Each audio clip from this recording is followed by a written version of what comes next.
Chapter 984. It's good that they didn't chase after us. It's good that they didn't chase after us.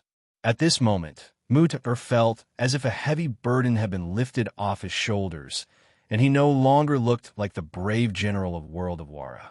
Finally safe, Mutter panted for a while before calming down. Then, he called a few of the Kiliarchs who escaped with him over and asked, "How many enemies do you think there are this time?" "About 20,000, I think." A straightforward Chiliarch blurted out without thinking. As soon as he said that, Mutter's face showed a very serious expression, and he seemed a little unhappy. "I think there are at least 40,000. Another Chiliarch noticed the change in Mutter's expression and quickly expressed his opinion. "I think there are 70 to 80,000, or else how could our 30,000 army be defeated so quickly?" As soon as the number of 40,000 was mentioned, another Chiliarch voiced a different opinion. Until now, Mutter's expression became a lot friendlier. "I think there are about 70 to 80,000. We fought for 2 days and 2 nights in this battle, and in the end, we damaged more than 50,000 of the enemy's cavalry. After that, we still had to retreat because we didn't have enough troops. Isn't that right, everyone?" This was a blatant lie. Mutter's usual personality was not like this, but he could not explain himself to Yesen after being defeated, so this was the only way he could come up with to explain everything. This way, not only would he not be at fault, but he would also be rewarded. The general had set the tone, and the other Kiliarchs did not want to be implicated by the defeat, so after a slight hesitation, everyone agreed to this fabricated fact. Soon, they called the Kiliarchs and Centurions to agree on the same statement. A great defeat was described as a great victory, and this was considered a kind of art of war. Outside the beginning city, the attack was still ongoing. This was already the 12th consecutive siege. After being heavily damaged by the large-scale destruction weapons on the first day of the siege, the infantry commander General Korban changed his attack strategy. Each time, he would send at most 2,000 men to each side of the city wall, and with such a scale, both sides fought back and forth, with no clear winner. There were even a few times when they almost reached the top of the city wall. Under the repeated hope, Korban grew more and more tormented between hope and disappointment. When he had nothing else to do, he made a conclusion and was surprised to discover a fact. The defense of the 5-star army seemed to be sometimes strong and sometimes weak. Every 3 days, the defense would weaken, and then it would strengthen day by day. On the 4th day, there would be another fact that the defense would become weak and strong. Korban could not understand why things had turned out this way. The only thing he could do was to continue attacking the city, paying a heavy price while trying to whittle away at the enemy's strength. Didn't the scout already say that? The enemy in the beginning city only had 40,000 soldiers. Even if he had to sacrifice 2 or even 3 of them, the final victory would still belong to him. Korban's is a good idea, but he did not know that the reason why he felt that the defense was strong and weak was because the soldiers guarding the city changed every 3 days. In the 12th day of the siege, the 5-star army had changed 4 batches of veteran soldiers, and the new soldiers who had experienced the 3-day siege had completed the process of metamorphosing into veterans, and then reported to the new Second Army. And from start to finish, the new Second Army's main force had not been mobilized. Unable to know the specific situation in the city, Korban could only probe again and again. Then, another 10 days passed, and the 5-star army defending the city was still weak and strong at times, and no one could find a reason. Korban, however, was surprised to find that he only had 10,000 men left. After 22 days of siege, the original 50,000 soldiers were either dead or injured, and now there were only 10,000 who were healthy. He finally had to find Prime Minister Alip and ask for reinforcements. He did not expect the Korban to be so difficult to attack. At first, he said that he would take the outer city in 3 days, but it had only been 3 days, and not only had he not taken it, but he also did not have enough soldiers to attack the city. This made Alip very unhappy, but he could not think of a better way at the moment. So he had no choice but to replace the 20,000 cavalry with infantry and hand them over to Korban. Just as Alip was done with this, Another message came, and the 30,000 cavalry sent by the Wara had returned. But only 5,000 of the 30,000 returned, which meant that they might have been defeated when they attacked North Desert City. Muther had returned. He could have returned a few days earlier, but in order to show that he had indeed fought a hard battle with the 5-star army, he deliberately delayed it. This time, he was summoned by Yesen for questioning as soon as he returned to the camp. What happened? I gave you 30,000 cavalry, and you only brought back 5,000 men. I want an explanation. Yeshen's eyes were cold, and if Muther answered wrong, he would raise his butcher's knife and start a massacre. Thinking that it was fortunate that he had prepared in advance, Muther tried his best to act as calm as possible and told the lie that he had made up earlier. After he was done, he even put on a mournful expression and said, "Lord Leader, this is all because the scout's information was not good. That's why we suffered such heavy losses." 80,000 5-star army. Where did they come from? Yesen, who was frowning after hearing Muther's explanation, was also stunned. Since when did North Desert City have so many 5-star army? If that was the case, 30,000 against 80,000, and 5,000 managed to escape after wiping out 50,000 of the enemy's cavalry, it was not a small victory. I don't know. Mutuo shook his head innocently. Then, according to what he thought before, he pretended to be aggrieved and said, "Leader, do you think the war god has transferred the main army to North Desert City and left some infantry in the beginning city?" Oh, as the saying goes, one sentence can wake a person from a dream. He was instantly woken up by such a sentence. Thinking about it carefully, this idea was not unreasonable. More importantly, there was no other explanation other than this. Okay, I understand. I will immediately meet with Apu and tell him the details. In order to shirk responsibility, Muther came up with this excuse to facilitate Yesen and Apu's meeting again, and at the same time, it sped up the destruction of the allied army. In the main tent, Yesen invited Apu and told him what happened to Muther, as well as his conjecture. "Prime Minister, it seems that our previous estimation was wrong. The cavalry of the 5-star army is not in the beginning city. They only left behind infantry. This can also explain why we failed to attack the city and why we were defeated when we sent troops to North Desert City." Yeshen's words were reasonable, and the smart Apu was also misled into making the same judgment. Yes, that should be the case. It's just that the walls of the beginning city are high and strong. Even if they are infantry, what can we do if we can't break in? Seeing that Apu agreed with his judgment, Yesen was very proud. In his eyes, Apu was very smart, and even he agreed with his judgment. There should be no 5-star army cavalry in the city. If that's the case, the previous military plan should also be changed. "Prime Minister, this leader knows that you did your best, but as you said, when the war god built the beginning city, he probably considered the safety of the city, so it won't be easy to attack them. Since that's the case, we need to think of another way." Think of another way. Apu's expression didn't change, but he was very curious. "But I don't know what the leader has in mind." Haha, I have some ideas, but I don't know if it will work or not. I still need to ask the Prime Minister to give me some pointers. Yesen chuckled. He did have a bold idea, and he wanted to show it off in front of Apu. "The leader's idea can't be wrong. I'd like to hear the details." Apu saw that Yesen was keeping him in suspense, so he simply satisfied the other party's request and said these words with a pleading expression. Apu's attitude was so humble that Yesen was full of pride. He immediately laughed and said, "This is what I think. Attacking the beginning city with ladders is far from enough. Since that's the case, it's better to go to Baiming and get some cannons. With the help of these cannons, attacking the beginning city will be twice the result with half the effort.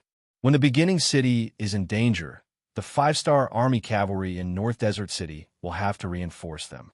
At that time, we only need to attack them halfway, and our plan will be successful. The encirclement is fake, and attacking the reinforcements is real." Apu's brain turned very quickly, and he immediately pointed out the core of the problem. "No, attacking the reinforcements is real, and attacking the beginning city is also real. When the time comes, No matter which side makes progress, it will be our victory. Yesen first shook his head, then nodded, and his eyes were full of smiles. This time, Apu didn't answer immediately. He was thinking about the feasibility of the matter, thinking about the fact that they still had the advantage in terms of military strength. It was possible for them to start a war on both sides. Thus, he wanted to agree. However, there was a bigger problem in front of him. Will the Northern Ming army give us cannons? We don't want their cannons. Before, we found hundreds of cannons on the battlefield, but we didn't have enough ammunition. Now, we just want them to hand over the cannons. And we don't want them for free. We could trade with them. We can use the extra war horses in the army to trade. This is what they need, so there won't be a problem. Yesen said confidently. War horses for ammunition, but we don't have that many war horses. As Arab spoke, he thought back to the 20,000 cavalry that he had just arranged to attack the city. Could it be that he had also planned to use his 20,000 war horses first? Chapter 985. Yesen chuckled and looked at Alip with ill intentions and said, Prime Minister, I heard that in order to capture the first city, you have ordered 20,000 cavalry to be converted into infantry. Doesn't that mean that you have 20,000 war horses? Of course, I won't take it for free. I've heard that there's a large horse farm in the south of the beginning city. There are hundreds of thousands of war horses in there. After we take down the city, I'll allow your army to pick 40,000 war horses first. How about that? As if worried that Alip would not agree, Yesen directly offered double the price and then looked at the other party with an expectant look. Yesen believes that this price will be able to move the other party. Alip only pondered for a moment before he nodded and agreed. These 20,000 war horses are indeed useless now. If that's the case, it's better to take them out to make a deal. Once they succeed, they will get more. Moreover, he also hopes to get the help of artillery. Otherwise, he really doesn't know when they will be able to capture the first city. After convincing Alip, Yesen called one of the 4 generals, Tung Shu, and asked him to take 10,000 people to Sambuchuan City to make a deal. Remember, 20,000 war horses in exchange for all the artillery shells in the city. Yes, Prime Minister. But what if they don't trade with us? Tung Shu asked. Tell them that the artillery is used to deal with the first city. Now we are all grasshoppers on the same rope. If the 5-star army is fine this time, I'm afraid that they will inevitably come to the 5-star army to settle the score. If they don't want to see such a result, it's better for them to obediently make a deal with us. And if they are unmoved, tell them that we will ally with Yang Chendong. They can think about the consequences themselves. Yesen pulled a long face and said in an unfriendly tone. Tung Shu left, but to his surprise, the deal went very smoothly.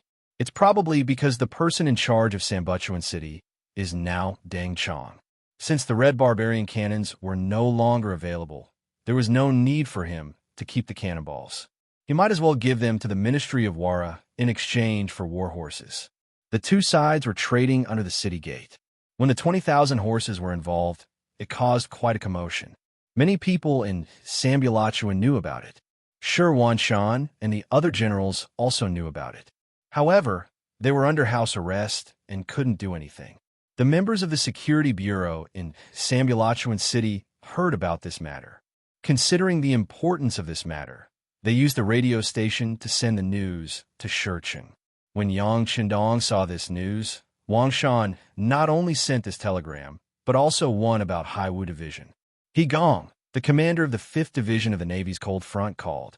They had already passed through the Liaodu area and were now heading towards the first city. It's better to come at the right time. Yang Chendong looked at the telegram, which could be described as timely rain, and laughed heartily. Since the other party wanted to play with firearms, then he would let everyone know who the originator of firearms was. In front of Shurcheng, Yesen and Ali Pu began to mobilize their troops. Each of them sent out 50,000 cavalry. A total of 100,000 cavalry were stationed in the northwest of Shurcheng. They were waiting for the arrival of the 5-star army's main cavalry. But at the same time, thousands of miles away in the south, a force of 6,000 cavalry appeared in the Shurha River in the north of Ili. They were carrying the banner of the 5-star army. With General Narisong as their commander, they were quietly crossing the river. This was a surprise attack that Yang Chendong had arranged before the war. They crossed the mountains and came to the periphery of Ili from another direction.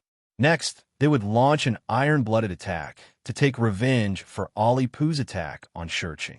The telegram operator put away the telegram, came to Narisong, and saluted. Deputy Division Commander Narisong, the 6th young master has called. He agreed to let us enter Ili and attack their hinterland. He asked us to create enough momentum. Called back the 6th young master. We promised to complete the mission. Na Raizong laughed excitedly. He turned around to look at the cavalry troops crossing the river and shouted, "Brothers, let's work harder. And at most 2 days, we will be able to pull out our sabers and slaughter them all." Sion Mountain. This mountain was once the dividing line between the 5-star army and the Baiming army.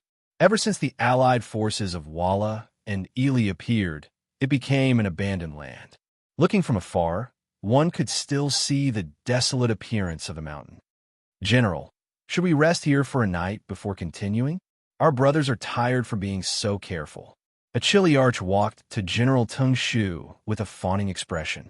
Tung Shu rode on his horse and looked at the continuous drizzle above his head. When he saw the carriages loaded with cannonballs moving in a small line, he nodded. "That's good too. Our brothers have been rushing through the night for the past few days and are indeed tired. Let's let everyone have a good night's rest. However, pass down the order that the waterproofing of the carriages must be done well. We must not allow water to enter the cannonballs. General, don't worry." "Thank you, General." The chilly arch thanked him happily. Then, he went down to pass down the military order. For a moment, cheers could be heard from the 10,000 troops. They were not afraid of rushing through the journey. However, they were worried about carrying gunpowder that could explode if they were not careful.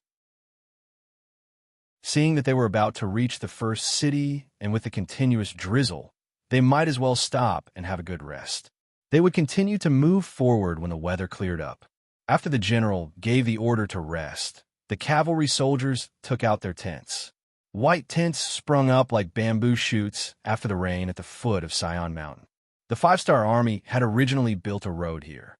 As the roadbed was higher than the ground, it would not be a problem even if it drizzled. Therefore, it became a good place for the Walla cavalry to rest. Just as the tents appeared one after another, 2 scouts from the 5-star army who were hiding in the distance quietly retreated and reported the news to their commander, Ding Shan. When the first city was closed, Ding Shan and the scouting group he led did not enter the city. Instead, they stayed outside and were responsible for gathering all the information outside. When the 5th Marine Division appeared on the grassland, Commander Ding Shan personally led people to welcome them and pulled them into an extremely safe jungle. Now, Ding Shan and the commander of the 5th Marine Division, He Gong, stood in the temporary military tent and looked at the map. They were thinking about how to complete the mission given by the 6th young master. The 5th Marine Division was an army fully equipped with firearms. It had 4 regiments and 1 division under its command, totaling 8,400 people. Because when He Gong received the order, he was still maintaining the security of the Korean province. When he came, he left the 4 regiments behind. However, even if there were only 3 regiments and 1 division, the strength of their combat power was still shocking. Speaking of which, the Navy's Cold Front Division and the Army's Cold Front Division both had their own merits. For example, the Army's Cold Front Division was required to learn how to ride a horse in addition to fighting on land. On the other hand, the Navy's Cold Front Division was required to know how to swim in addition to fighting on land. However, it was undeniable that both sides had good abilities in fighting on land.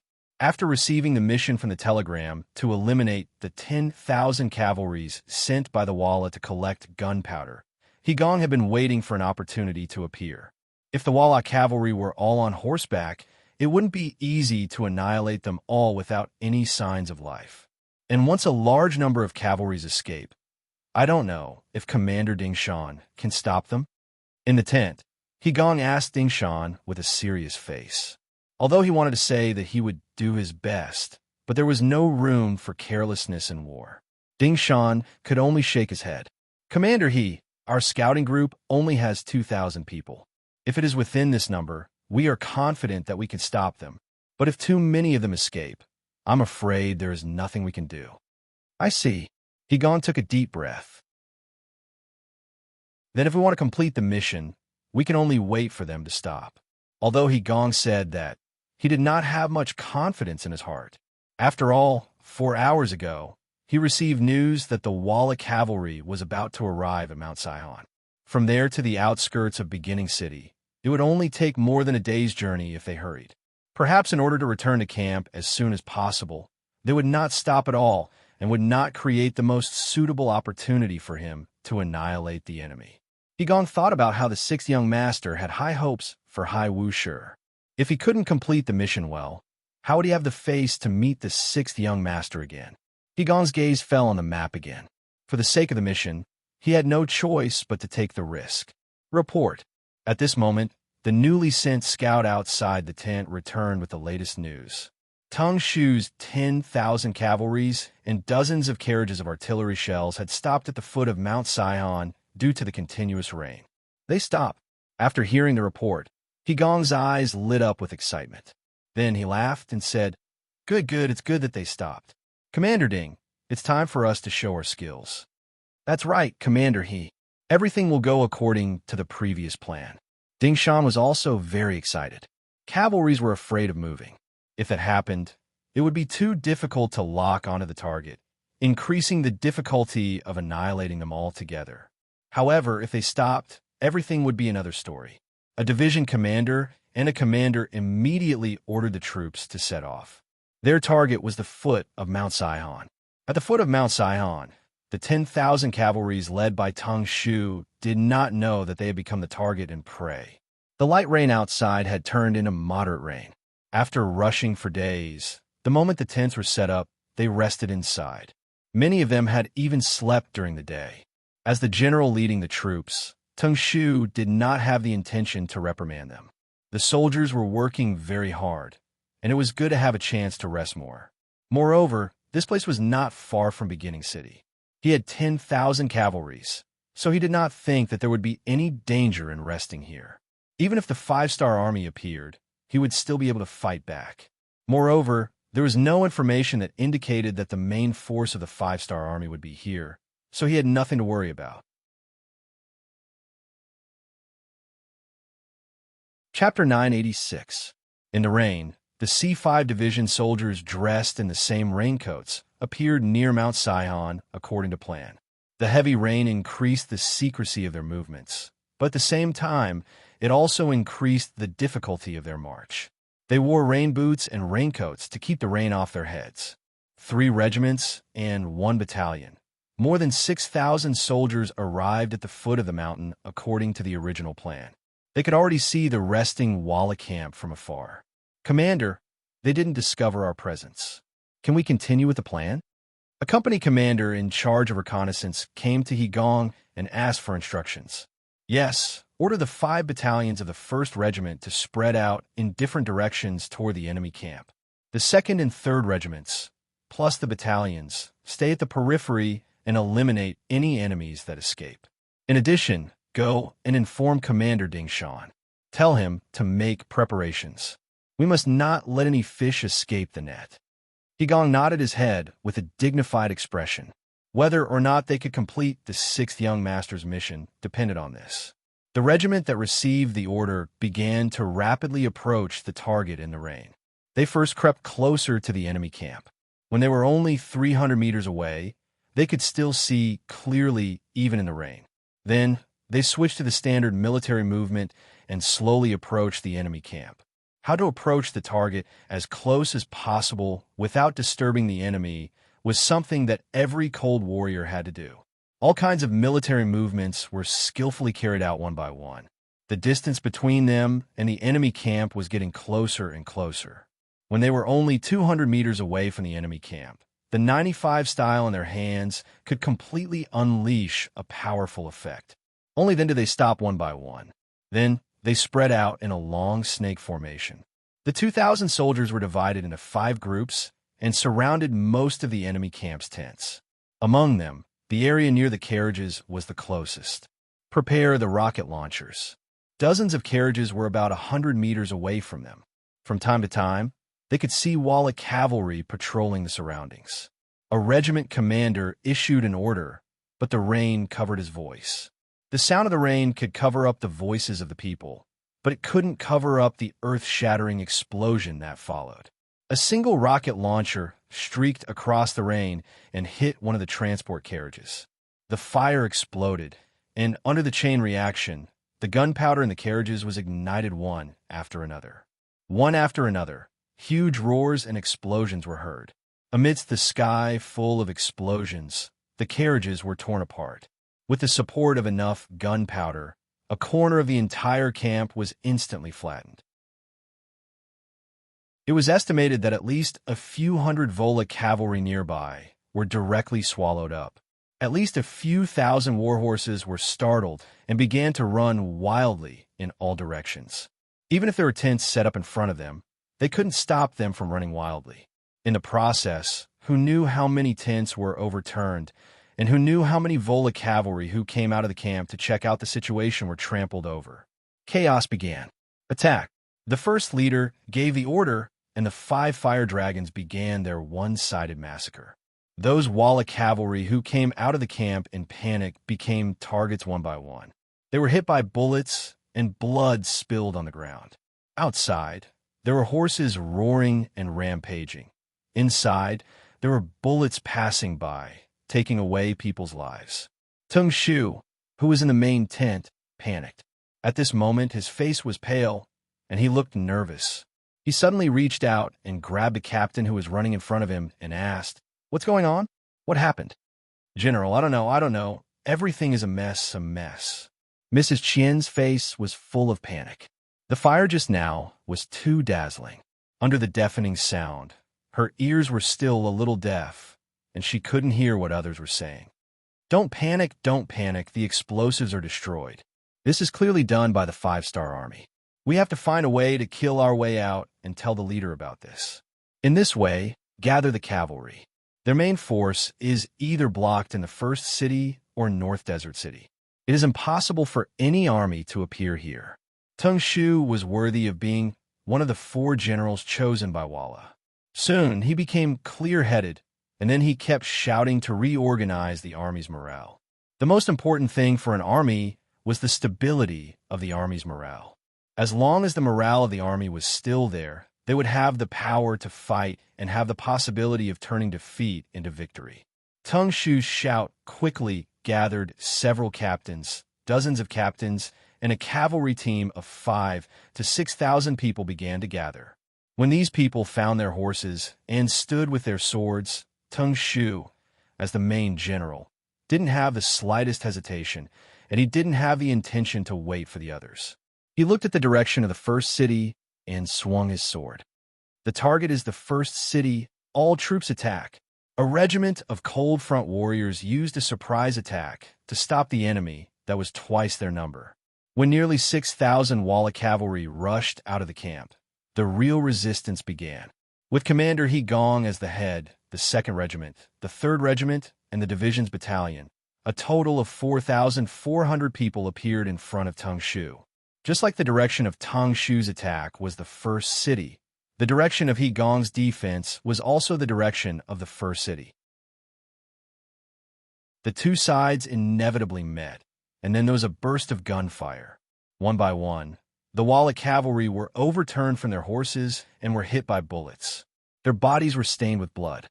The brave and good cavalry didn't even see the shadow of their opponents. They fell from their horses and went to see the Tungri that they believed in.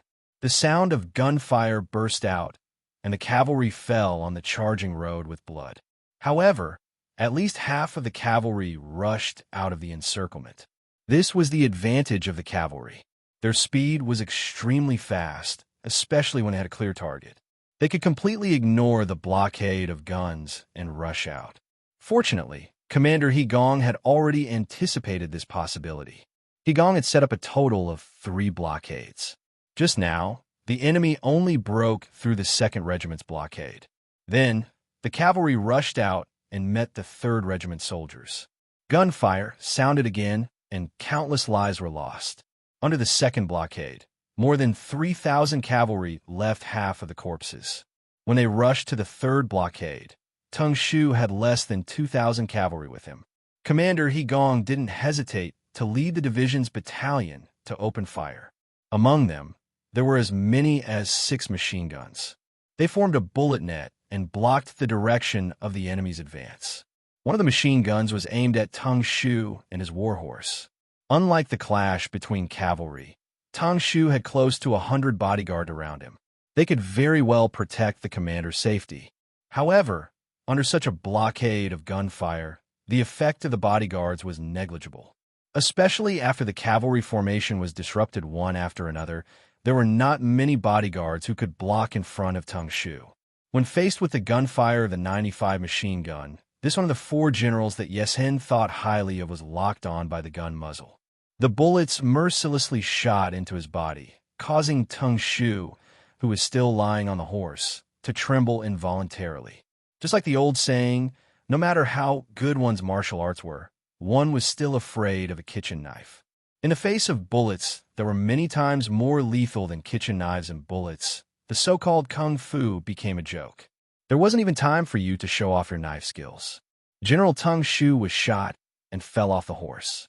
Even at the last moment before his death, his gaze was still looking in the direction of First City.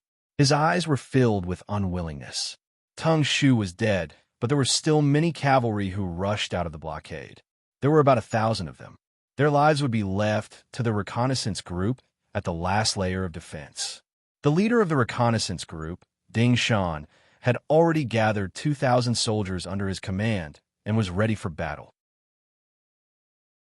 When he saw nearly 1,000 panicked enemy cavalry rushing out, he did not hesitate to wave his sword to meet them. The final massacre began. Those who could become scouts were originally outstanding talents in the army. It was no exaggeration to say that in order to gather the 2,000 people of the reconnaissance group, Ding Shan's efforts were no less than that of Division Commander Tian, who of the 1st Cavalry Division. Therefore, when the morale, ability, individual quality, and number of soldiers were inferior, the result of 2,000 against less than 1,000 was already destined. The 3-3 military formation played a great role. One by one, the Walla cavalry was entangled, surrounded, and killed. After more than 2 hours, the battlefield returned to calm. The 10,000 Walla cavalry, under the strict military plan, did not escape in the end. According to the previous agreement, they still had important things to do next. He Gong and others did not need to take captives, so some of the injured and some of the surrender Walla cavalry would eventually face a result that they had to face whether they wanted to or not, and that was death. Not a single one of the 10,000 Walla cavalry managed to escape.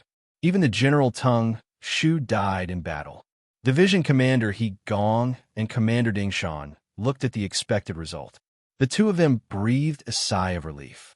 In the end, they did not disappoint the 6th young master's hope and completed the mission. Okay, immediately send power to the 6th young master. The matter is done. We will continue to complete the mission according to the plan. After giving the order to the electrical operator, He Gong looked at Ding Shan and said, Commander Ding, the uniforms and other things are ready, right? It's all ready. Ding Shan stood at attention and replied, Good, then we will proceed according to the plan. He Gong nodded and began to instruct the soldiers to dig a large hole. This time, it was not an easy task to bury 10,000 enemy corpses. More importantly, while burying the corpses, they had to mix in some of the Northern Ming Army's uniforms. That's right, they had to frame the Walla Army and create a false impression that the Baiming Army was the doing of the Walla Army to destroy their so-called alliance. The rain continued for 2 days and 1 night, and finally, it cleared up again. The attack under the beginning city began again. After a series of unsuccessful attacks, Korban helplessly went to Prime Minister Arab and asked him where the Baiming Army's redcoat cannons were transported to.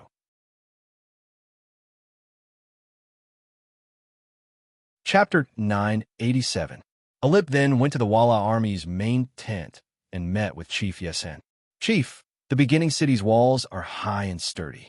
If it weren't for the heavy weapons, we wouldn't have been able to fight this battle.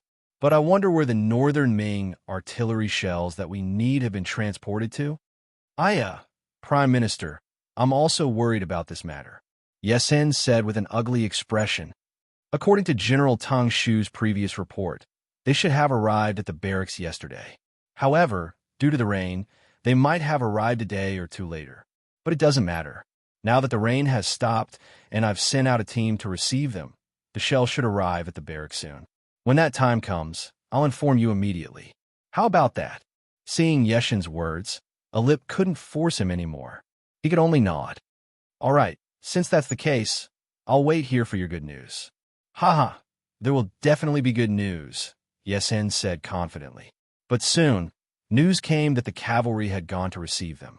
However, even after rushing to the foot of Sion Mountain, they still didn't see anyone. That's impossible. When the news was reported to the main tent, Yeshen's eyes flashed with worry, but he would never admit it. You must have gone the wrong way and missed General Tang Shu. How about this? Send more people to search. Search inch by inch. Don't let go of any suspicious places. After many years of leading troops, Yesen knew very well what it meant to have an accident on the battlefield. However, Tang Shu had 10,000 cavalrymen with him. How could he disappear without a trace? There must be a problem somewhere. The facts soon proved Yeshen's guess. After the scouts received the order, they searched carefully and found that the soil at the foot of Sion Mountain was very loose. With suspicion, they dug up the soil and revealed the corpses of the 10,000 cavalry soldiers. The news was quickly reported to Yesen.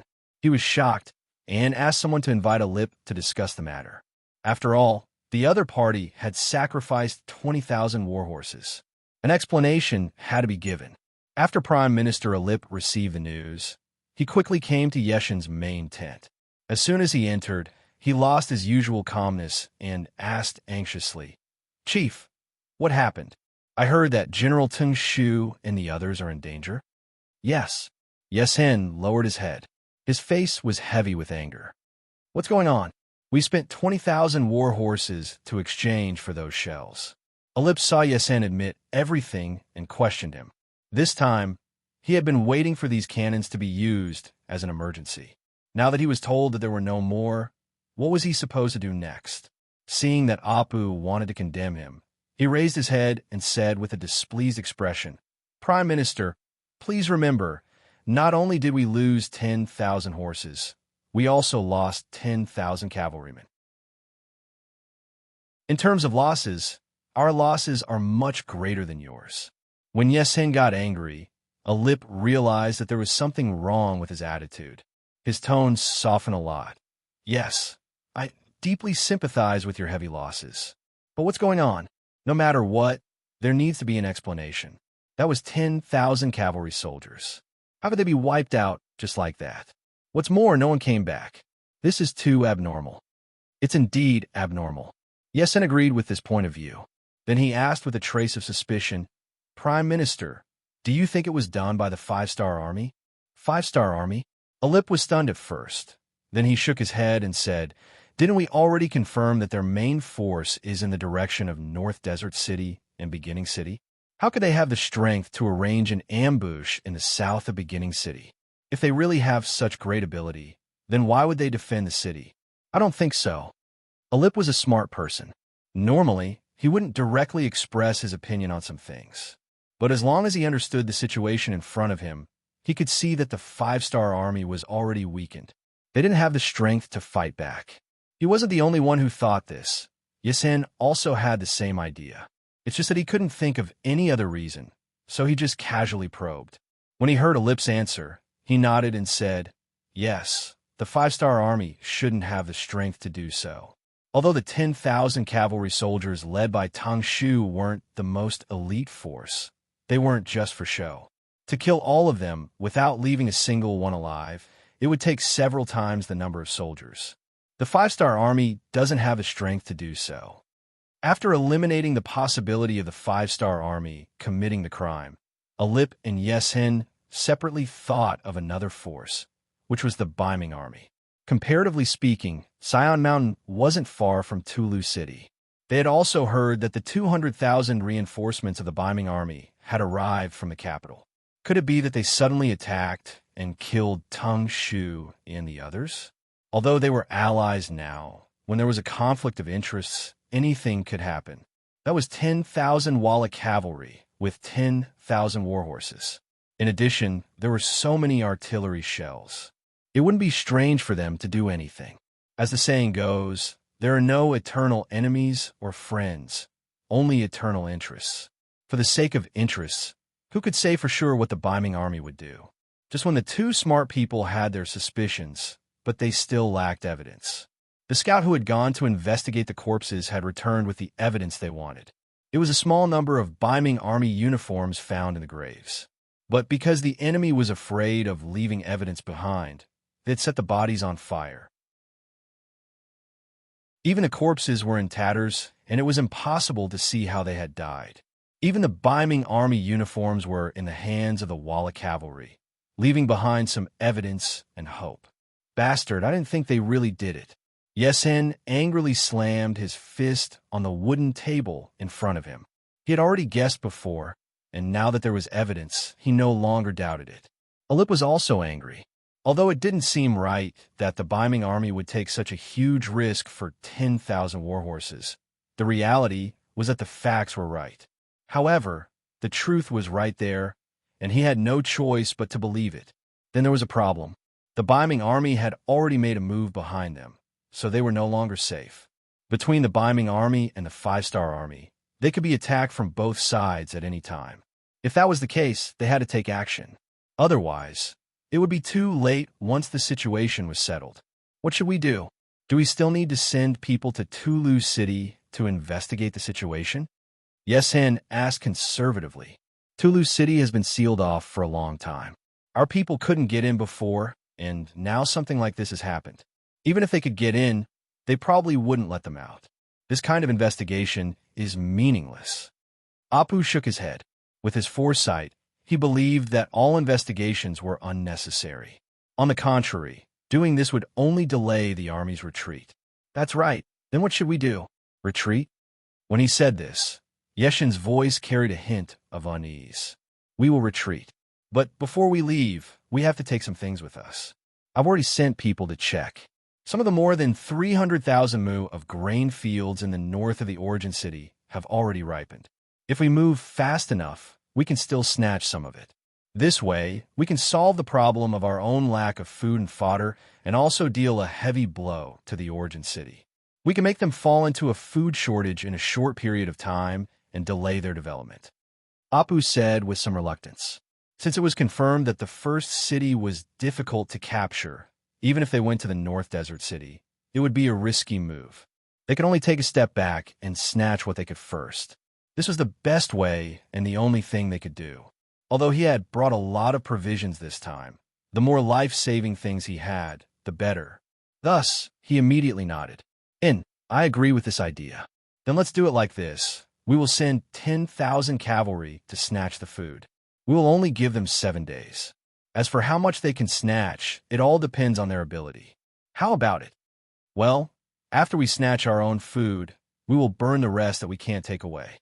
In any case, we can't leave it to the 5-star army. Alip added. That's good. Well, using these 7 days, we can also transfer all the cavalry back from the northwest line and get ready to retreat at any time. Yesen said this, and he had already confirmed everyone's decision to retreat. A thunderous siege operation was destined to end in failure.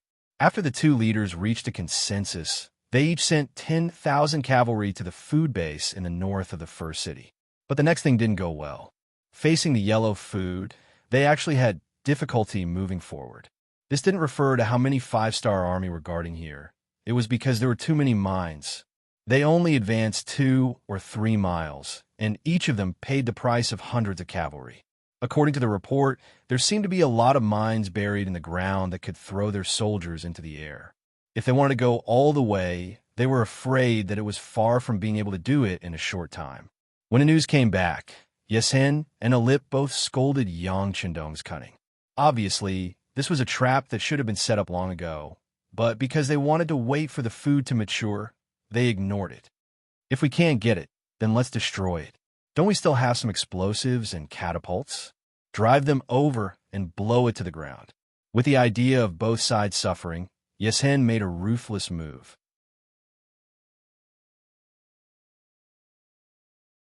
Chapter 988. This kind of thankless work, if it was in the past, Aper would never do it. He was a politician, and he valued the overall situation more. He valued how much he could get in return for his efforts. There was no point in doing things like this where he could not get anything even if he put in a lot of effort. It's just that they didn't get any benefits from the Battle of the First City. On the contrary, the original 50,000 siege infantry were almost wiped out. Since they couldn't take down the city, they needed an explanation. Then, let's destroy it. Alip made this difficult decision and arranged for people to do it. But before he gave the order, a new information was sent to him. This made Aper, who didn't change his expression even if Mount Tai collapsed in front of him, turn pale with fright. He finally didn't dare to think about other things and decided to leave immediately. Once again, he came to Yeshin's main tent. Aper anxiously said, "Leader, this prime minister just received news that the main cavalry of the 5-star army has entered our Ely kingdom. Now they're burning, killing, and looting. They have threatened the safety of the king, so I received an order to rush back." The sudden change also caught Yesen off guard. At first, he thought that Apu was afraid and wanted to leave first so that he could bring up the rear. But soon after, the informants he had left in the Ely kingdom also sent him the same message, so he knew that this matter was not fake. Aper knew that Yesen was just going through a procedure. He didn't care whether the other party agreed or not. This time he must leave. Therefore, after meeting with Yi Xian, he turned around and left to make arrangements for the army's retreat. As for other things, of course, he didn't have the heart to care about them. In order to hurry back, he even threw away some shield carts and ladders. For Aper, less than 5,000 of the 50,000 infantry were basically wiped out, so there was no need to take these things away. When Aper came, he had 200,000 soldiers, but when he left, he only took 125,000 soldiers, 100,000 cavalry, 5,000 infantry, and 20,000 cavalry. In addition to the 45,000 infantry that were destroyed in the siege of the first city, he and Keegan lost nearly 30,000 cavalry. In this battle, not only did he not get any benefits, but he also lost so many soldiers. It could be called a failure. Aper left very quickly. He was so worried about the safety of the king and his base that it only took him a day and a half to order a retreat. His departure made Yeshin's Wara Wara army a lone army. Although it was said to be a lone army, they still had about 135,000 cavalrymen under their command. Of the 30,000 cavalrymen who attacked Ma Bei, 25,000 were killed. Tung Shu's 10,000 cavalrymen who returned from Sambuchuan were completely annihilated. First, he relied on the fact that his subordinates were all cavalrymen, and that his base in the Hitao region had not been attacked by the Northern Ming army, so he was more relaxed than Ali Pu. He even didn't forget to bombard first. Since he was going to leave, he had to leave something behind. Otherwise, it would be a big loss. Under Yeshin's order, the 5,000 cavalry dismounted and became infantry. They pushed the heavy catapults and rushed out of the first city. He wanted to do this under the eyes of First City. He wanted to discuss Yang Chendong. The movements outside the city were updated every hour and sent to Yang Chendong. When he heard that Aper had led the Ely army to retreat, and Yesen stubbornly wanted to take his grain fields, he had the urge to immediately send troops. Speaking of which, after a month and 8 days of defensive battles, batch after batch of veterans were recruited into the new Second Army. The new Second Army had basically taken shape under the preparations of the commander. It had the 1st Cavalry Division, the 2nd Cavalry Division, the 3rd Cavalry Division, and the Infantry Division, a total of more than 33,000 people. In addition, there were nearly 20,000 people in the new Second Army's main force, as well as the 1st Cavalry Division and the Tatar Division outside the North City. Now, he had more than 60,000 soldiers in his hands. If he launched a counterattack with all his strength, he had some confidence in winning. However, it could only be said that he had confidence, and the chances of winning were not very high. Furthermore, the cavalry that he had brought with him were all elite troops that had fought alongside him for many years. The remaining 135,000 men were already twice the number of his own men. If he were to attack recklessly before they were fully prepared, it was very likely that both sides would suffer losses. Either they didn't fight, or they had to fight and win. This was Yang Chendong's thinking. As for the more than 300,000 mu of grain fields outside the North City that needed time to prepare, it was necessary. Compared to these material things, Yang Chendong valued the lives of the soldiers more. Come, immediately send a message to Division Commander Exine Honghai in North Desert City. Ask him to bring all the cavalry that he can to the first city to provide assistance. This time, I want to inflict a heavy blow on the Walla army and let them know how stupid it is to choose our 5-star army as an opponent. Yang Chendong's eyes flashed with a strong fighting spirit. He wanted to establish the myth that the first city was invincible through this battle. He wanted to completely solve the security problem of the first city through this battle and also dispel other people's thoughts of attacking the city.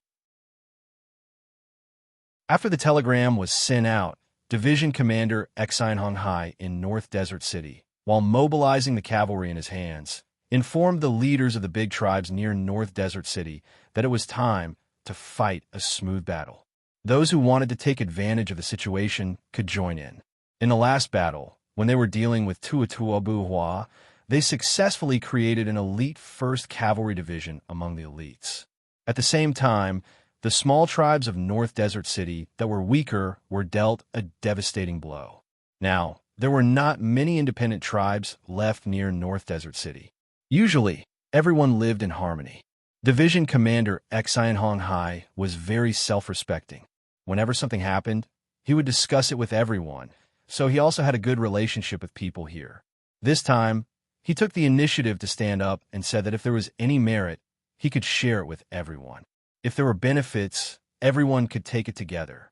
How could anyone not respond? At that moment, under the leadership of Exine Honghai, more than 6,000 men and horses were gathered. Including the Mabe division, there was a total of 20,000 cavalrymen.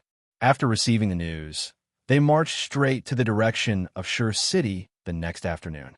At this moment, Yesen did not know about this. He just arranged for people to keep an eye on the outside of Tulu City.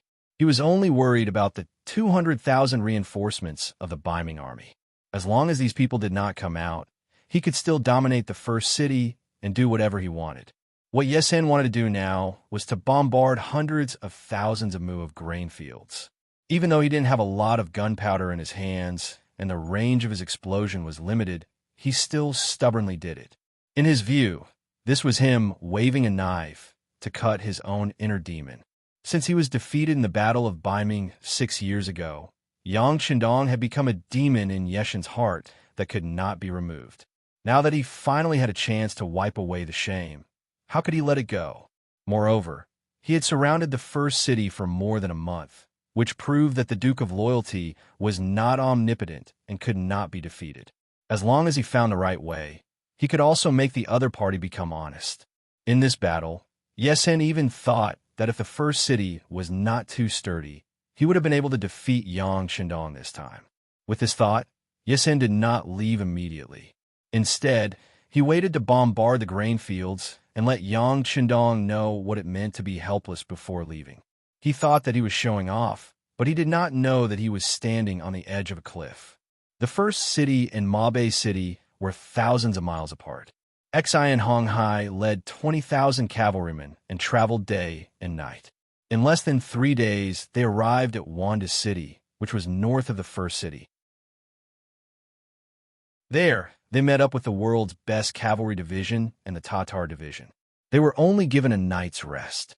Early the next morning, nearly 40,000 cavalrymen led the division and headed straight for the Walla encampment in the direction of the first city. At this moment, Yesen was still busy bombarding the fertile fields. All the trebuchets were set up yesterday and officially started this morning. At this moment, Yesen's eyes flashed with a crazy light. He wanted to use this action to tell the world that he was not afraid of Yang Chendong and was even stronger than Yang Chendong. At the same time, which was the morning of this day, the 6 100mm mortars of the logistics division in the first city were being tested in the central square of the city, which attracted the attention and curiosity of countless people. This was the first time that many people had seen this pure iron weapon in front of them. To them, the Northern Ming Army's red barbarian cannons were already very advanced, not to mention the cannons that were many times more advanced than the red barbarian cannons, which could hit targets more than 10 li away. The 100mm mortars of the 6 Gates Regiment were placed in the square, surrounded by soldiers from the logistics division who were responsible for maintaining law and order. There were many people standing in the distance. They wanted to see how this thing spat out fire and how it killed the enemy. As one of Yang Qindong's servants, Yang Si had learned from Yang Qindong professionally and systematically. It could be said that he was an artillery expert. This time, the matter of firing the cannons was naturally handed over to him. After finalizing the ruler, the scouts had already accurately marked the coordinates of the Walla cavalry's encampment. This time, they aimed at the enemy's main camp. Once the cannons were fired, it would mark the beginning of the all-out counterattack. At 9 o'clock in the morning, at this moment, the sky was covered with dark clouds again, indicating that a heavy rain was coming. Yang Qindong sat in the corridor of a courtyard in the Yang residence. He looked up at the sky and sighed softly. This is a heavy rain. Perhaps this heavy rain can wash away the coldness and cruelty of war.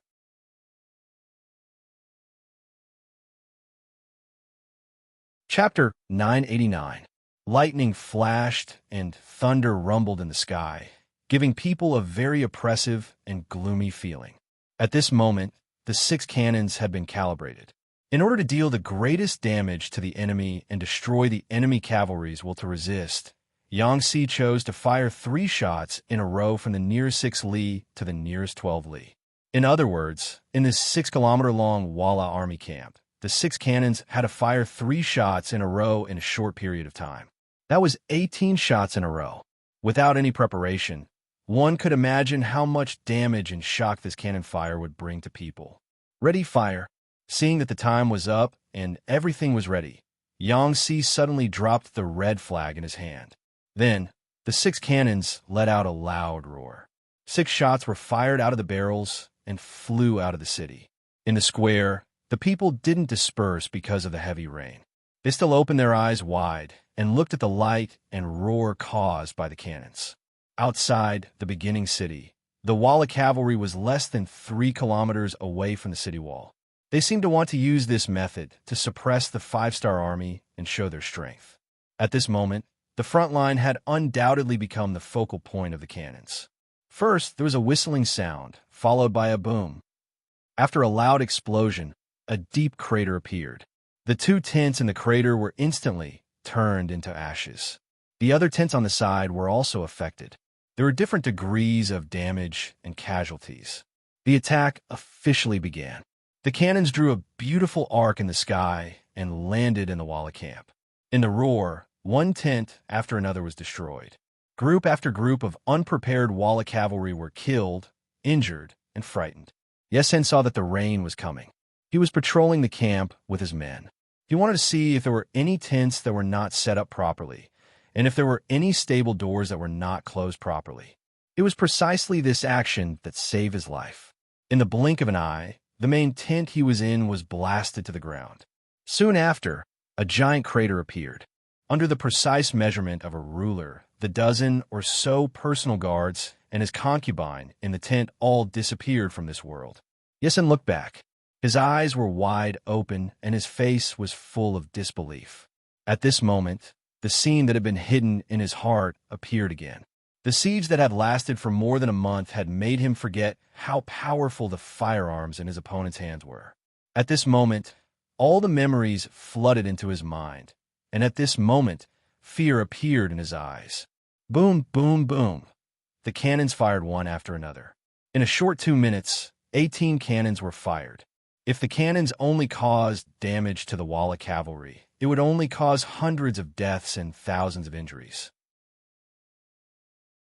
For a cavalry team of nearly 140,000 people, this damage was nothing. The effect of injuring people was limited. The main purpose was to destroy their morale. Under the 18 cannonballs, the Walla cavalry became dizzy and disoriented, striking fear into their hearts. The originally high morale in their hearts was completely destroyed. At this moment, the loud bugle call sounded. Then, more than 70,000 five-star army began their crazy counterattack. They seemed to have appeared out of thin air and suddenly appeared in all directions of the Walla army camp. Unknowingly, the 4 outer city gates of the beginning city were opened. Too many cavalry warriors poured out from there. In the entire army in the beginning city, except for the infantry division of the new Second Army that continued to stay on the city walls, the other cavalry teams had all come out. They were like locusts that wreaked havoc. In a very short time, they arrived at the periphery of the Walla army camp and carried out a crazy massacre. Among these attacking armies, the 1st Cavalry Division's attack was the fiercest. At least a quarter of them had followed Tawachuo Buhuakan before. For example, the 3rd commander, Hubo was deeply indebted to Tawachuo Buhuakan. Now that their enemy was right in front of them, they went all out. The combat power of the 1st Cavalry Division was already very terrifying. Now that they had gone all out, it was imaginable how desperate it would be. Wherever they went, the Walla cavalry was overturned and covered in blood. The Tatar division was right behind the 1st Heavenly Cavalry Division. After such a long period of hard work and sacrifice, the Tatar division had become an existence that represented a powerful force. They appeared like a flood, following closely behind the 1st Heavenly Cavalry Division. Hundreds of arrow formations were formed as they killed their way into the Walla cavalry formation, dealing heavy damage to the enemy. The new 1st Army and the new 2nd Army also rushed out of the first city. Their strength lay in their numbers. Everyone could huddle together to protect themselves and ensure the safety of the left and right flanks.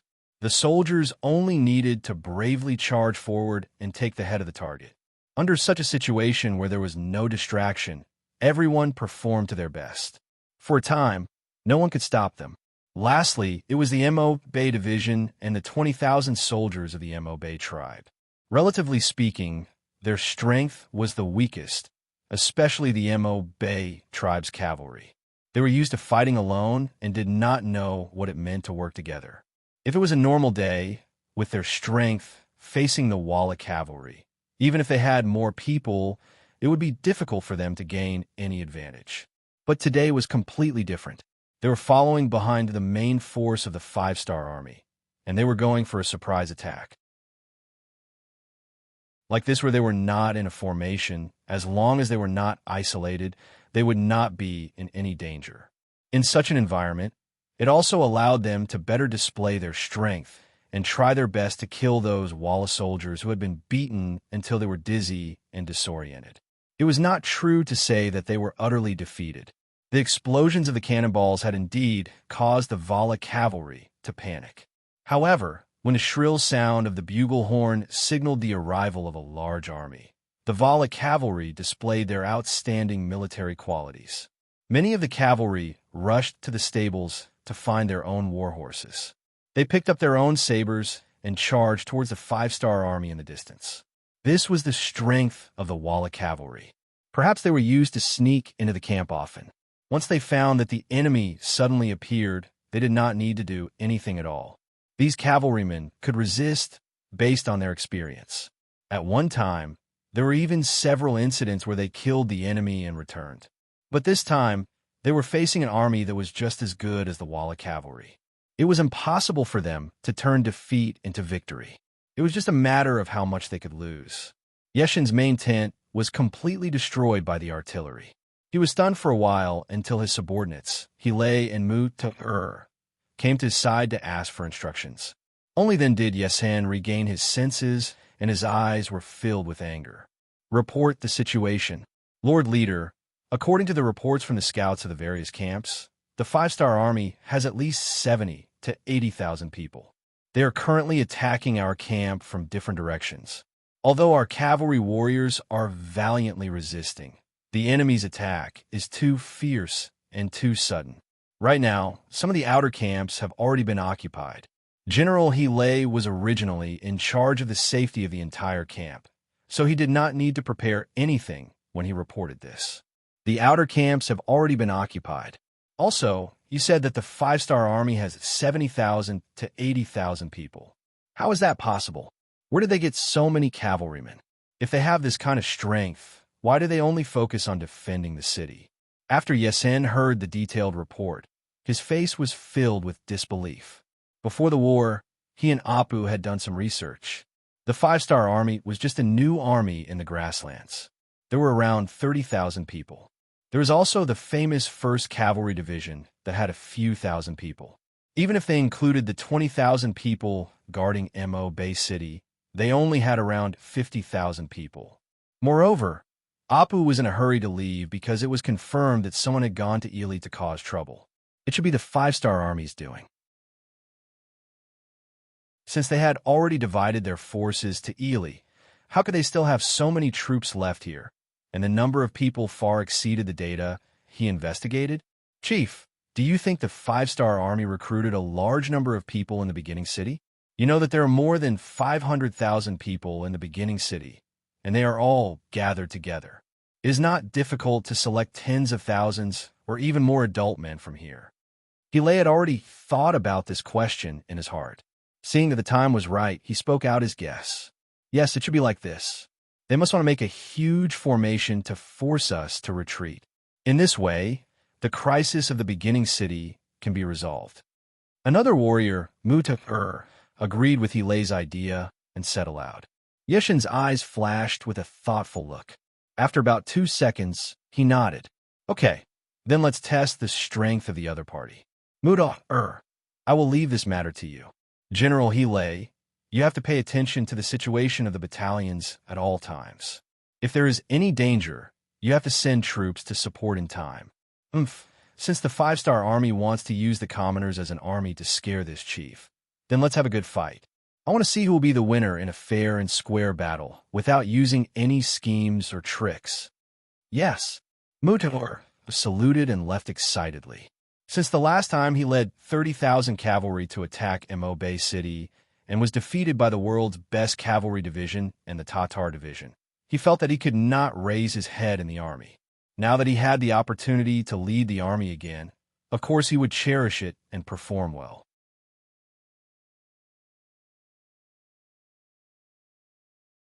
Chapter 990.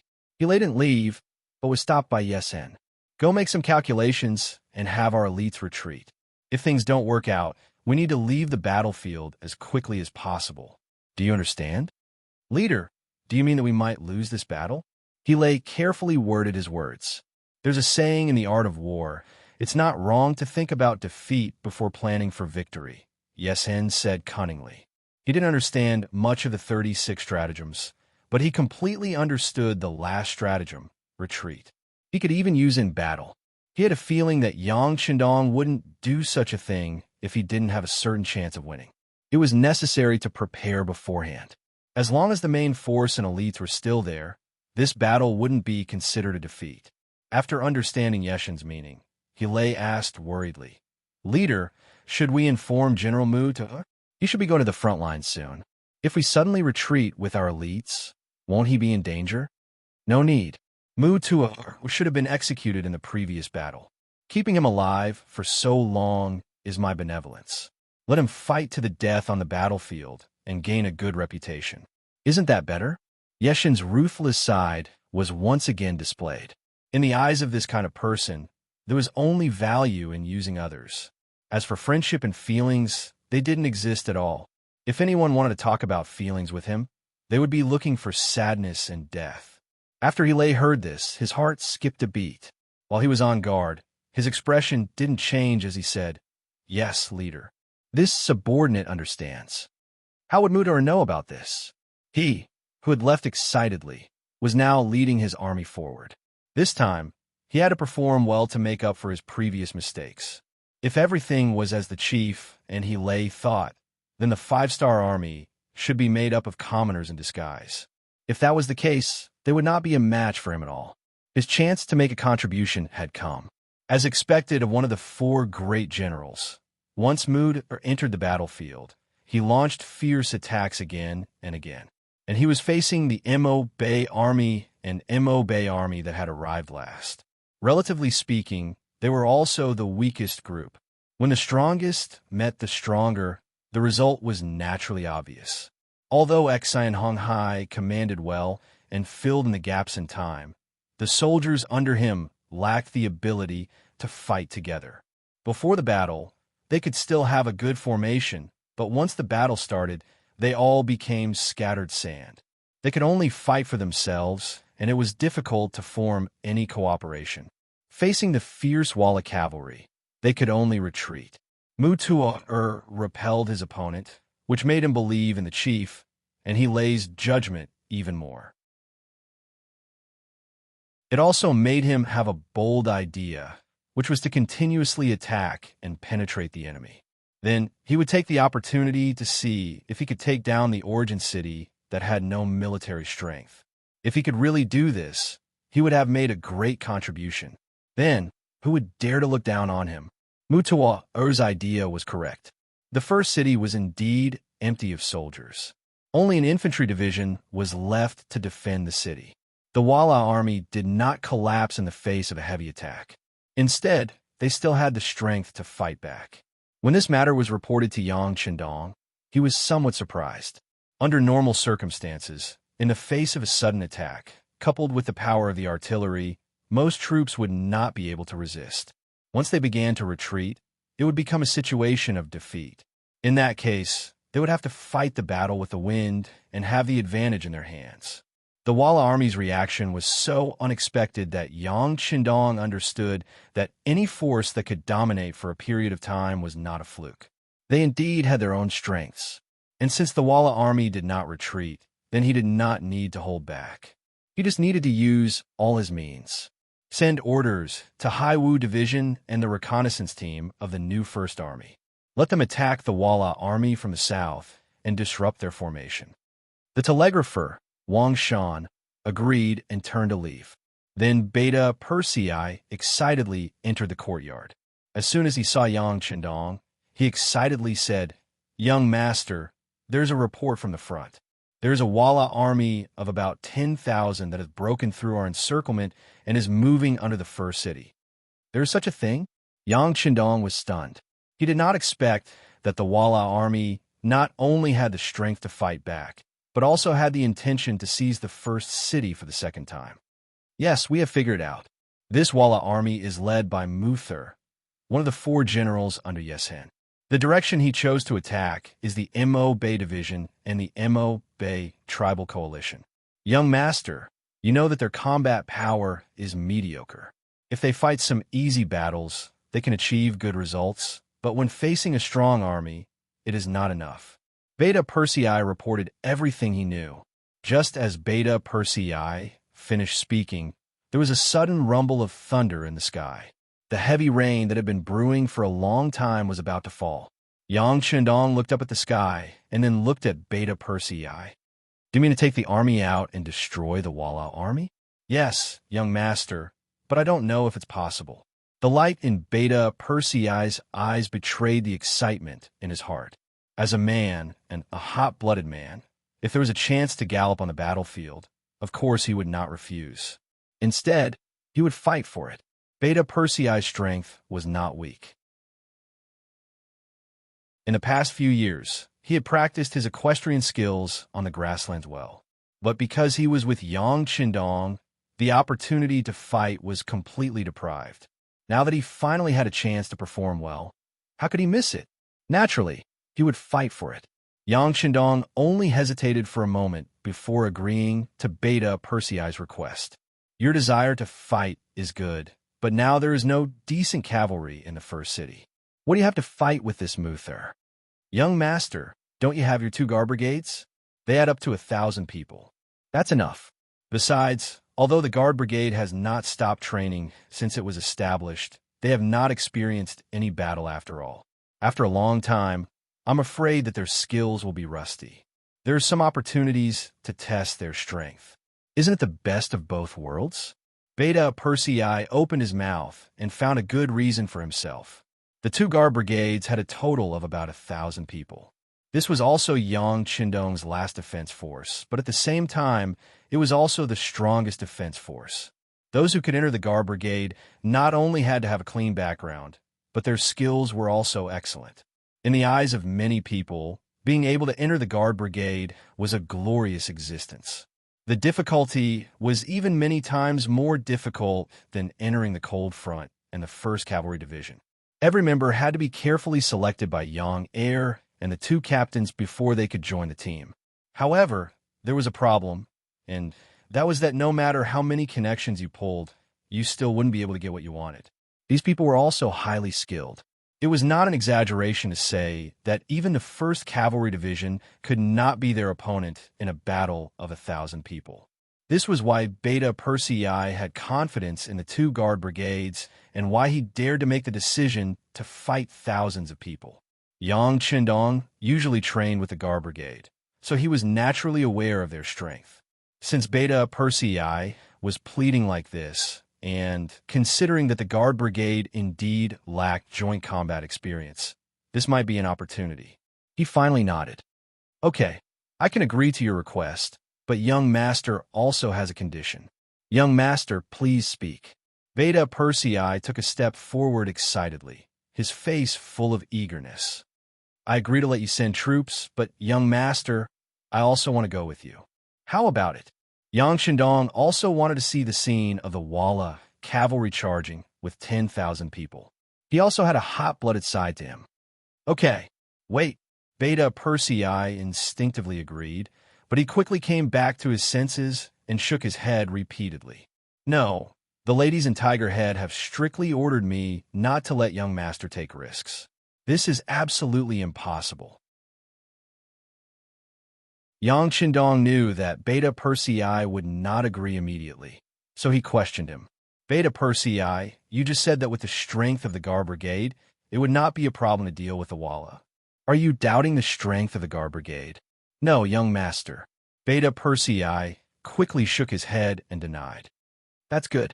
Since the combat power of the guard brigade is invincible in the world, there is no danger. What is there to be afraid of for young master to follow them? Well, it's settled. The battle doesn't wait for anyone. Go and arrange it immediately. Yang Qindong waved his hand at Beta Persei without any explanation. Beta Persei retreated just like that, only to realize that he had been tricked by the young master. But he knew that even if the young master had made a decision, he could not stop it with his ability. If he continued to talk, he was afraid that the young master would have the opportunity to fight, and he would only be trapped at home. If that was the case, then so be it on the battlefield. As long as he was careful and protected the young master by his side, and with the young master's skills that no one knew how powerful, there should not be any danger. The heavy rain poured down, as if the sky was leaking, and it fell on the grassland, washing away the blood on the cavalry on the battlefield. Mucho led a total of 20,000 cavalrymen and charged fiercely for a while, breaking through the obstacles of the Mabe division and the Mabe tribe, and finally arrived in front of the west gate of the first city. There were less than 8,000 cavalrymen left behind, and many of them were injured. When he saw the closed gate of the first city in front of him, the original hope in Mutuo Er's eyes was extinguished by more than half. Under such heavy rain, without any siege weapons, it was impossible for him and his 8,000 cavalrymen to rush into the city. Victory was so close to him, but it was also so far away. General, what should we do? The rain is too heavy, and the brothers are too tired. We have to find a place to rest. A commander in the army walked to Mutuo Er's side and asked tentatively.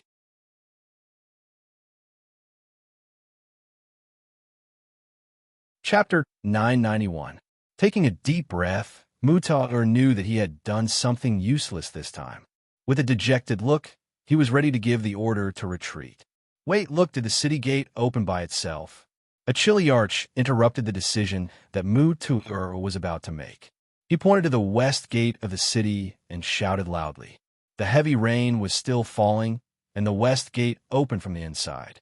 Then, a group of black cavalry under the protection of full armor walked out. A group of 5 people, despite the heavy rain, still came out as usual. The neat order seemed to prove their iron-like discipline. After walking for a full quarter of an hour, all 1,000 black cavalry walked out of the city gate.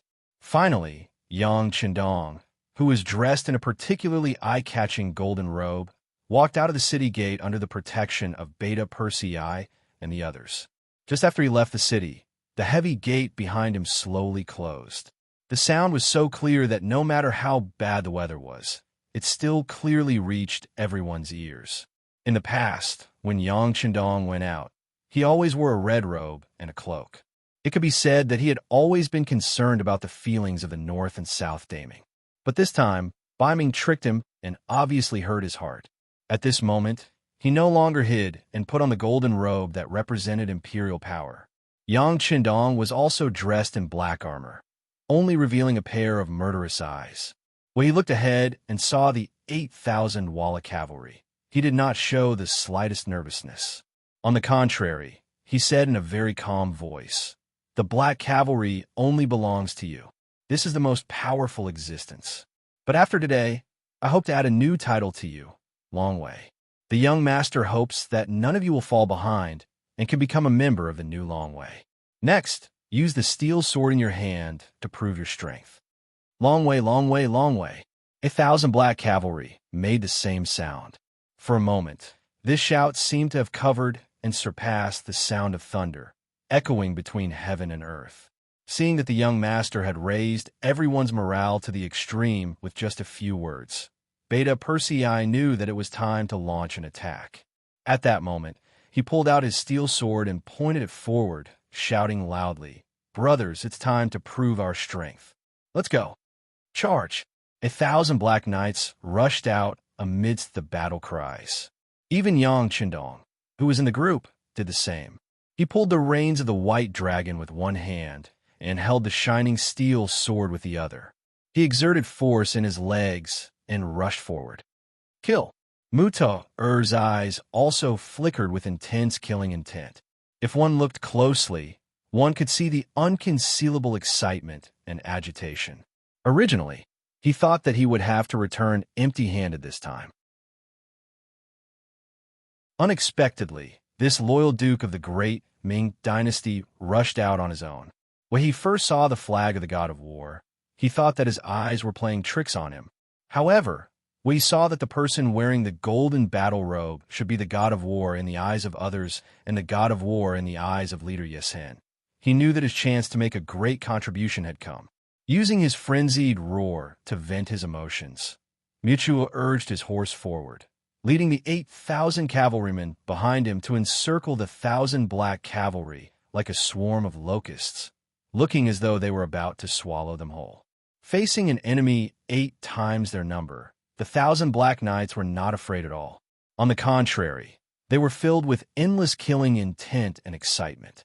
They had the best individual qualities and the strongest armor to protect themselves. Even their war horses were fully protected. Most importantly, the steel swords in their hands were the latest products. It was said that a very rare material was added to them, allowing them to achieve the effect of cutting through iron like mud. However, these steel swords had never appeared before and no one knew about it. Even during training and experiments, they had only cut their own war horses. Now, they finally had the chance to experiment on the enemy, who would be courteous and fall behind.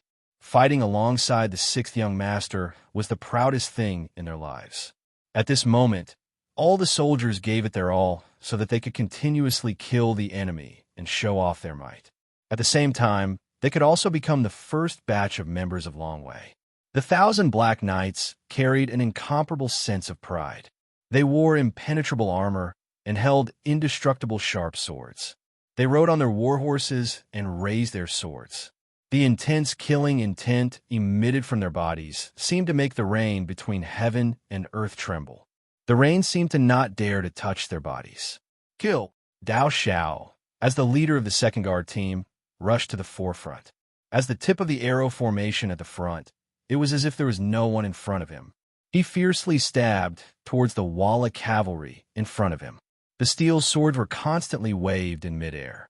Wherever they went, the Walla cavalry soldiers who were close to Dao Xiao were all stunned. They had all discovered an unimaginable fact. That was, whenever their scimitars or sabers collided with the steel swords, they would be broken. Even though the cavalry was terrifying, the impact was even more terrifying. However, when the cavalry soldiers lost their weapons, they were like wolves without sharp teeth. The threat they brought to people was relatively small. Dao Zhao's victory was just the beginning. In the following period of time, as the Black Knights continued to attack, more and more enemy sabers were cut in half. When many of the Walla cavalry soldiers reacted and wanted to avoid the sabers of the Black Knights, they sadly discovered that the sabers in their hands could not penetrate the black armor. They could not achieve the effect of killing or even injuring the enemy. On the contrary, when the steel swords in the hands of the Black Knights were no longer obstructed by the sabers, when they slashed the bodies of the Black Knights, it was a life. Unless it was necessary, in the eyes of the Black Knights, there were only dead people. There were no captives. After Dao Xiao quickly dug deep into the Walla cavalry, the leader of the first guard team, Xiao Vi, also quickly engaged in battle with the Walla cavalry. In the following period of time, countless lives fell in front of them. In terms of combat strength, equipment, quality, and combat strength, no one was a match for the Black Knights. It had been a long time since the Black Knights participated in a proper battle. For a time, many people only remembered that there was a very powerful 1st Cavalry Division on the grasslands, but forgot that there was a Black Knights that was even more powerful than them. And this battle was the time to verify and continue their legend. On the Westgate Tower of the beginning city, although the rain was still pouring, there were more and more soldiers and people standing on top of it. They rushed over after hearing the news that the Heaven Khan was going to attack personally. They wanted to see the Heaven Khan's glory. The facts did not disappoint them. Although it seemed that the military strength of the two sides was obviously not equal, with 1,000 against 8,000. If such a thing was told to anyone, they would probably arbitrarily choose the winning side. However, it happened to the Heaven Khan. This person who constantly created miracles seemed to be very normal for him to win. He was originally a messenger sent by the longevity heaven to the grasslands. Anyone who made an enemy of him was equivalent to provoking the gods. It was only a matter of time before they were punished. Look, the person wearing the golden god of war is the Heaven Khan. Look, the Heaven Khan is moving. Heavens, the way he wields his saber is so perfect. Obviously, the person who shouted this must be the grassland woman. The difference in their living environment made them more cheerful and more proactive. The Heaven Khan had already rushed into the enemy camp.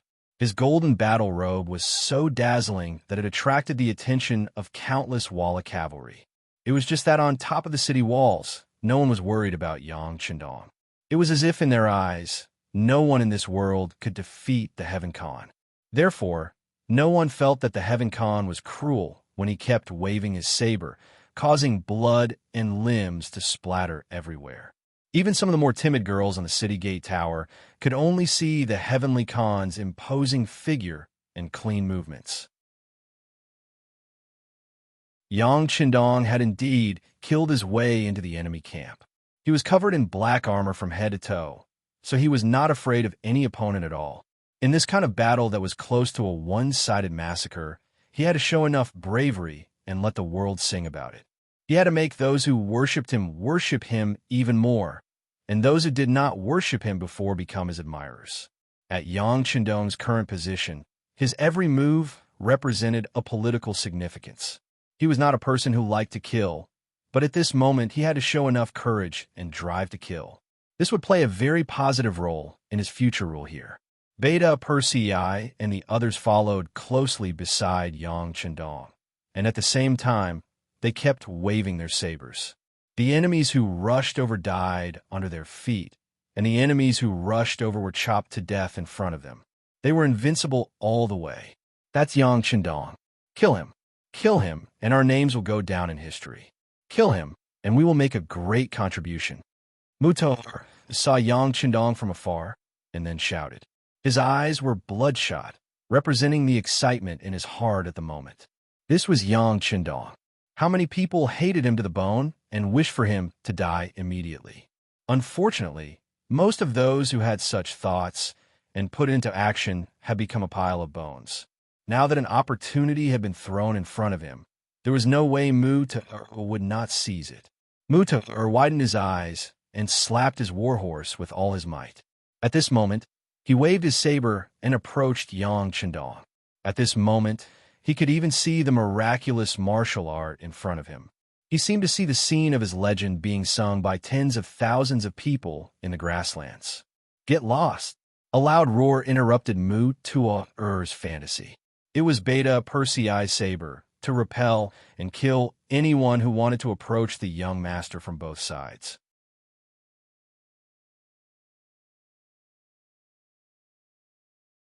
Chapter 992. Muto was naturally different from ordinary cavalry. Seeing the blade coming at him, he dodged nimbly. The steel blade brushed past his shoulder and disappeared in a flash. With a sneer in his eyes, he did something that he would regret for the rest of his life. He swung his blade at Beta Persei's body. The speed of the blade was so fast that the Shadow Knight protecting Beta Persei did not have time to block it. Seeing that the attack was about to succeed, although the blade could not hurt Beta Persei due to the invulnerable black armor, it would inevitably bring shame to Beta Persei. Just as the blade was about to fall, Beta Persei's majestic body suddenly turned nimbly, making a move that did not match his tall body at all. Just as the blade was about to fall on the black armor, the steel blade in his hand finally blocked it at the last moment. The collision of the two weapons produced a very crisp sound. Mutor was not discouraged by the fact that his blade was blocked and did not succeed. Yang Chendong wasn't his target in the first place. He was just itching to fight back. Since he couldn't hurt Yang Chendong, he didn't want to waste any more time here. He had to find Yang Chendong as soon as possible and kill him. Riding on his warhorse, Mutor turned around once more and saw Yang Chendong right in front of him. Moreover, it was his opponent's back. Knowing that an opportunity had presented itself, Mutor was naturally excited. He instinctively raised his blade and stabbed forward, his face flashing with the look of a treacherous scheme that was about to succeed. But in the next moment, this action suddenly stopped. It was for no other reason than because he found that the original saber in his hand had been broken into half, including the hilt. He only held half of the saber in his hand. He did not know that after his attack was blocked by Beta Persei, the saber had become like this. Just as he was wondering why the saber had become like this, Yang Chendong, who was right in front of him, suddenly turned around and slashed at him. This strike was fast and accurate. The horizontal slash landed right on Mu Tua's neck, bringing the head that could still make any expression into the air. Mu Tua had died in battle. Even at the moment of his death, he couldn't help but wonder what was going on. Why did his saber suddenly break into two? Could it be that this person was really sent by the longevity heaven? Could it be that anyone who went against him was seeking their own death? He wanted to continue asking questions, but Mutuo no longer had the chance. At this moment, he couldn't be more dead. What he didn't know was that Yang Chendong had only turned around because he had sensed the danger behind him. The Heavenly Khan didn't care about him at all, even if he reported his name. This was because in front of Yang Chendong, even if it was Yes Hen, it was nothing to be proud of. They were not on the same starting line to begin with. Mu Tuar had died in battle, and thousands of Walla cavalry were buried with him. And as the rain grew heavier, more and more people died, and more people were buried with him.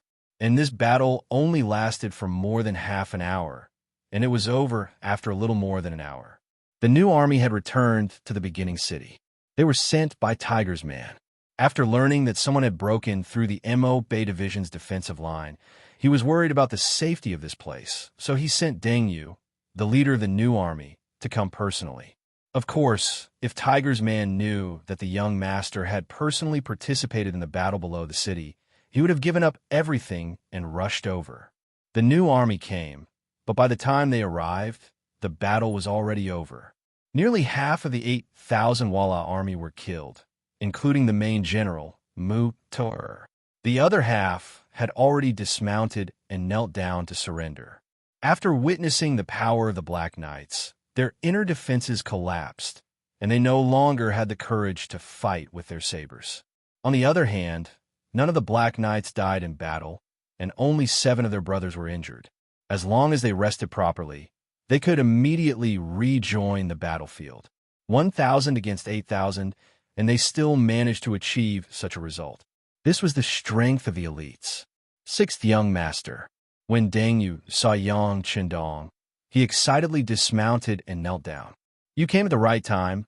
Immediately assist the infantry division in the city to take this prisoner away. Now that we are out, we have to go to the main battlefield to take a look. After Yang Qindong gave Deng Yu an encouraging look, he ordered Beta Persei to open the city gate and solve the problem of the prisoner. Just as Yang Qindong was engaged in a bloody battle with the Walla cavalry, Hai's 5th Division and the new Army Reconnaissance Group were also ordered to launch a fierce attack on the rear of the Walla Army. Hai's 5th Division, which was made up entirely of musketeers, fully displayed their destructive power. Facing the unprepared rear of the Walla cavalry, they only charged and killed nearly 1,000 people, causing great chaos.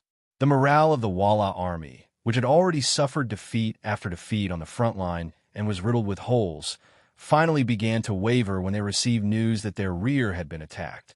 Originally, they believed what their leaders said. They had a great advantage in numbers, and as long as they could pay a certain price to stabilize the situation, then it would be time for them to counterattack with all their strength. The reality did not match the plan, which made many Walla generals waver. Even as the leader, Yesen could see that the situation was unfavorable. He knew that if the battle continued, he would be the one to lose. General He Lei, is everything ready? In the temporary main tent, he looked at the reports of defeat one after another. He had already lost the news of a decisive battle with Yang Qindong and had completely given up on the idea of a decisive battle. Leader, everything is ready. According to your plan, if we retreat now, we can withdraw about 80,000 people. He Lei, who was already prepared, said aloud. Good. Notify everyone. When the sky turns dark and the rain stops, we will retreat. As for those who are not on the retreat list, we can order them to launch a counterattack now. We must create an illusion that we are determined to fight to the death. This will help us maintain a safe distance between both sides. Yeshin's voice was calm, but the exhaustion on his face and even the trace of fear in his heart had already betrayed him. Once the order was given, the Walla army's counterattack began. It was as if they didn't care about their lives. The counterattack of tens of thousands of soldiers increased the pressure on the advancing 5-star corps, causing several armies to have no choice but to retreat and fight in groups. Other than the 1st Cavalry Division, which had already split into 5 units, most of the 5-star army on the battlefield had already gathered together. Retreat. Yesen, who received the report from the scout, immediately gave the order. When the sky turned dark, the Tile army that had been charging forward courageously suddenly retreated like a receding tide. The generals of the 5-star army, who were gathering their troops, realized that they had been tricked. At this moment, it was already too late to give the order for the entire army to pursue. Yesen gave the order to retreat. Following that, he sent out 5,000 cavalrymen to chase after the Longwu division and the scouting group in order to prevent them from interfering with his retreat. In the end, he also sent out 5,000 cavalrymen to block the 1st Cavalry Division that was chasing after him. The original 80,000 retreating soldiers were reduced to 70,000 just like that. Under the cover of the night's rain, they quickly retreated from the battlefield. It had to be said that the Walla cavalry's discipline was still very strong. Even under such circumstances, they still retreated. However, the 10,000 cavalrymen he sent out were quickly killed and captured. Whether it was facing the fierce attacks of the Longwu Division and the scouting group, or facing the bravery of the 1st Cavalry Division, these cavalrymen would only be sending themselves to their deaths if they charged forward. After defeating another 10,000 cavalrymen, the 1st Cavalry Division's commander, Hubo and a few others suggested that they should continue the chase. No matter what, they couldn't let Yesen escape. However, at the crucial moment, Division Commander Tian, who gave the order to not give chase before the main force arrived. After all, Yesen had 70,000 elite cavalrymen. If they charged forward alone, they would most likely be surrounded and heavily injured. Although it was said that with the strength of the 1st Cavalry Division, they were not afraid of anyone. However, if they knew that they couldn't do it, it wasn't bravery, but stupidity. Yang Qindong came to the main battlefield early in the morning of the 2nd day. At this moment, the heavy rain finally stopped after 3 days, leaving only a light drizzle in the air. When he saw the corpses and blood everywhere he looked, he couldn't help but sigh. The setting sun on the battlefield is as red as blood. White bones are exposed for thousands of miles in the wilderness. Young Master, the scouting group reported that Yesen brought 70,000 Walla cavalry back to Jingzhou City and Shajing City. At the same time, they also fought with the Baiming army not far from the city. Beta Persei looked at the battle report that had just been sent and reported to Yang Qindong. Fighting with the Baiming army? What's going on? Yang Qindong asked with some confusion. Didn't they already join forces? Why would they fight at this time? For this question, Beta Persei of course didn't know how to answer. He just ordered people to investigate again. Yang Qindong didn't have time to think about what was going on. Since the battle had reached this point, if he stopped now, it would be inevitable that he would be looked down upon. Perhaps in the future, there would be people who would do the same thing. So this time, he had to get some interest and also take this opportunity to tell everyone that the 5-star army was not to be trifled with. Whoever wanted to cause trouble, they had to be prepared to pay the price. Order the 3rd Cavalry Division of the new 2nd Army, Mabe Division, and the Mabe Mongol tribe to stay and clean up the battlefield. Order Yang Si in the city to take the Logistics Division out of the city to assist. The rest of the army set out and go to Shajing City. We want to recover Jingzhou City and Shajing City, Yang Qindong said in a heroic tone. Taking these 2 cities was the interest that Yang Qindong demanded from Yesen. At the same time, he also opened up the passage from the 1st city to Ili City. Otherwise, once the Baiming army took advantage of the situation, he was afraid that if he wanted to reach out in the future, he would be restricted.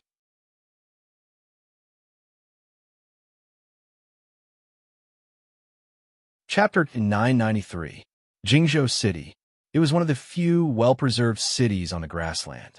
In the past, this place had always belonged to the Tatar Empire and was one of the important cities under the rule of Tuachuo Buhua.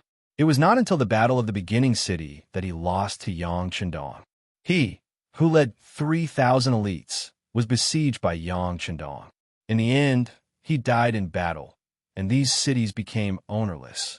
Yesen seized the opportunity and occupied this place, which became the front line for him to extend his black hand to the 1st city. But all of this was far from over. At the beginning of the year, the Baiming army sent out 400,000 troops from the north, south, and west. Soon, Jingzhou City changed hands and became the Xian mansion of the Baiming army. But soon, the situation changed. The Baiming army's southern front, Yanghong, was defeated. The Walla also invited Ili to join forces with him to come to the grassland. The Xian Mansion army had to retreat in the face of great pressure, and the Jingzhou city changed hands again. After that, the Walla army led by Yesen and the Ili army joined forces to besiege the 1st city. This place became the base for transporting provisions from the rear. But then, Ili army's nest was attacked. Prime Minister Arab had no choice but to retreat. Taking the opportunity, the 5-star army launched a counterattack and fought a great battle with the Walla army under the 1st city. It seemed that the battle situation was unpredictable, but as long as one was observant, one could see the opportunity in it. For example, Deng Chong, the military supervisor eunuch of the Xian Mansion army, was one of them. He boasted that he was smart. After receiving the order from the chief eunuch, Ji Ning, Deng Chong mobilized the genie guards to put Shi Wanshan, Ancient River, and Ning Wenfeng under house arrest. Because of this, he obtained the power to control the army. When the 1st city defense battle was in full swing, he had been paying attention to the movements of various parties, imagining if he could find any benefits from it. For this matter, he took the initiative to find Shi Wanshan and the other 2 who were under house arrest. Under the righteous cause, the 4 of them discussed and finally came to a unified opinion. If the 5-star army lost this battle, the Biming army would take Sion Mountain and make it the gateway to the northwest to protect the safety of Tulu City. On the other hand, if the five-star army won, they would think of a way to take Jingzhou City or Shajing City and regain control of the situation here. Now that they had a plan, all they had to do was wait for news from the front line. After sending countless scouts, the five-star army, they finally came back to the First City Defense Army. Of course, of this, don't ask why. Don't ask what the reason is. Yang Qindong can give people this kind of feeling of confidence. Previously, Shi Wanshan and the others were already puzzled by the fact that they only defended the beginning city without attacking. Logically speaking, with the strength of the five-star army in this area, it was impossible for them to be so helpless. The current counterattack had proven everything. It wasn't that the five-star army didn't have the strength, but that they had been waiting for something. Of course, they did not know that Yang Qindong wanted to use the defensive battle to train his troops. At the same time, he wanted to see if there would be any problems with the defense of the first city. After all, he couldn't stay here forever, so he had to be aware of everything here. Regardless of Yang Qindong's thoughts, Deng Chong was more interested in his own opportunity. Since everyone said that the Wala army would be defeated, what he needed to do now was to attack and occupy Jingzhou City. Regarding Deng Chong's, Shi Wanshan and the other two had the same opinion. According to them, the Wala army might be defeated, but after all, they had hundreds of thousands of cavalry. Even if they fought with the five-star army, they wouldn't be defeated in one battle. If they were to attack and occupy Jingzhou City now, it would still be very dangerous. It was better to wait and see. When the five-star army appeared, everyone would cooperate. The other party would attack Shajing City, and they would attack Jingzhou City. Shi Wanshan and the other two's words belonged to the old cities. For Deng Chong, who wanted to make contributions, this was not in line with his interests. On the surface, Deng Chong agreed to Shi Wanshan and the other two's request. However, after leaving the yamen of the three nobles, Deng Chong changed his mind. He decided to take a risk and take down Jingzhou City. Deng Chong's thinking was very simple. Once they could take Jingzhou City and station a certain number of soldiers there, even if the defeated Wala army was dissatisfied, they wouldn't waste time attacking the city. In this way, the great merit of taking Jingzhou City would be his alone. In this way, he would have a chance to return to the capital and enter the imperial palace. Only by working at the emperor's side could a eunuch be promoted faster and have more hope of standing out. Having made his decision, Deng Chong did not let the merit go to his head. He chose to take Jingzhou City through deception rather than a forceful attack. In other words, he sent people to appear outside Jingzhou City in the name of labor. If they could smoothly enter the city, that would be for the best. At the very least, if they could trick a portion of the Wala army out, the pressure of the siege would be greatly reduced. One could say that Deng Chong truly had made many preparations. For this reason, he had even taken out a portion of the limited provisions in Yamen and sent it to Jingzhou City.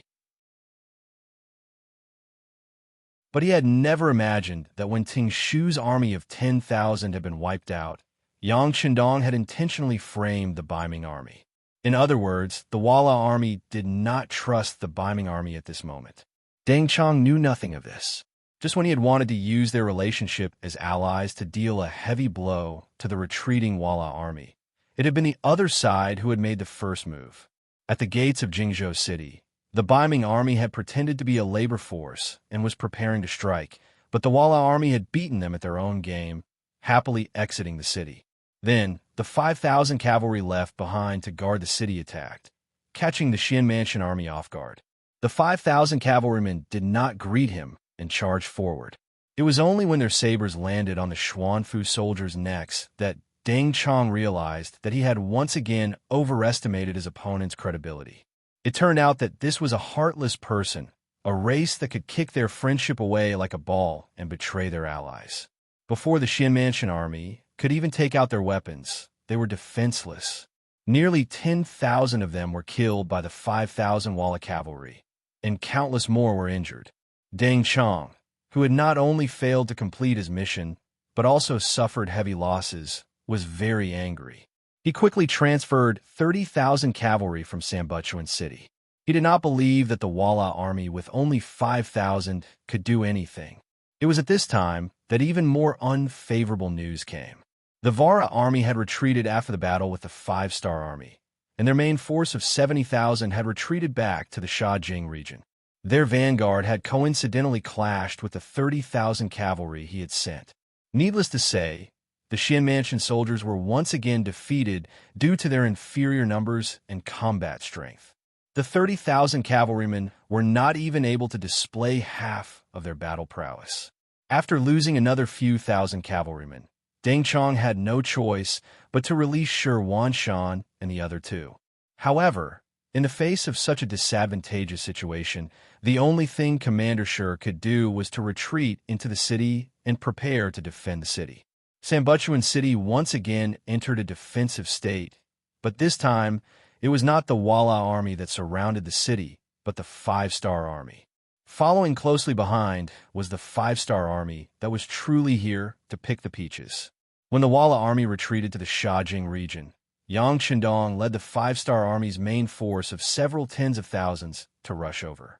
When Yesen led his troops into Jingzhou City, Yang Qindong rushed over. Following that, the Haiwu Division took out the rocket launchers that they had brought along and aimed at the Jingzhou City's north gate that seemed to be ready for battle. It was the same siege, but the difference in weapons meant that the outcome would be different. When the city gates opened, the 1st Cavalry Division rushed into the city, brandishing their blades, and began a merciless slaughter. They wanted to vent all their hatred towards Yesen for killing Tuachuo Buhua. Only Yesen reacted quickly. When he heard that the North Gate had fallen in such a short period of time, he knew that the situation was not good. He left behind the original 5,000 cavalry to defend the city, and then led the 70,000 main force to retreat. Facing the full-force counterattack of the Five-Star Army, the Walla army's heart was unsteady, and they retreated step by step. Not only did they quickly lose Jingzhou City, they also lost the nearby Shajing City and left the region like a stray dog. Yang Qindong knew the logic of not chasing a cornered enemy. Right now, he was not ready to fight a decisive battle with the Walla army. After days of marching in the rain, the Five-Star Army was exhausted. Since their strategic goal had been achieved and they had taken over Shajing City and Jingzhou City, then they should know when to stop. They should stop chasing and digest the fruits of war first. While resting, he did not forget to gather grass and beat rabbits, and surrounded Sambuchuan City.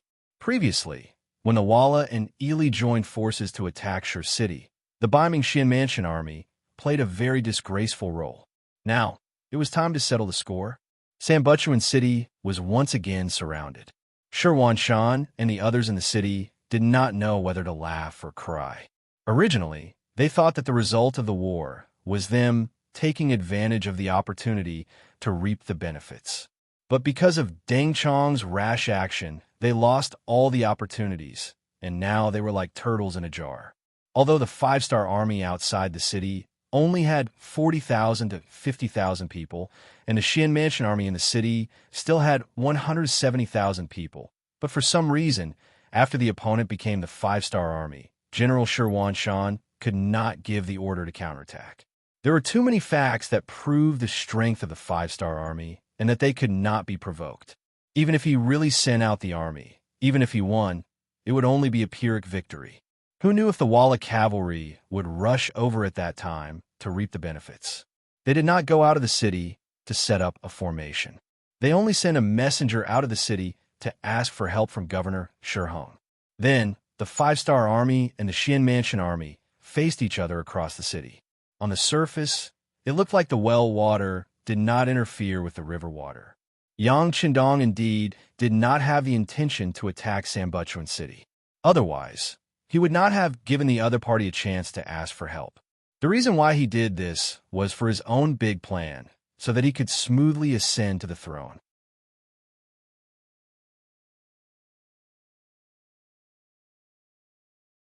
Chapter 994.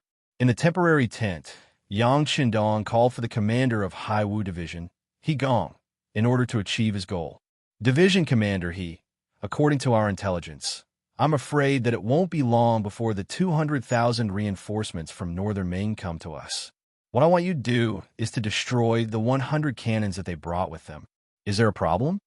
Facing Yang Qindong, He Gong excitedly replied, Sixth young master, in order to achieve our goal, can we use all the weapons we have?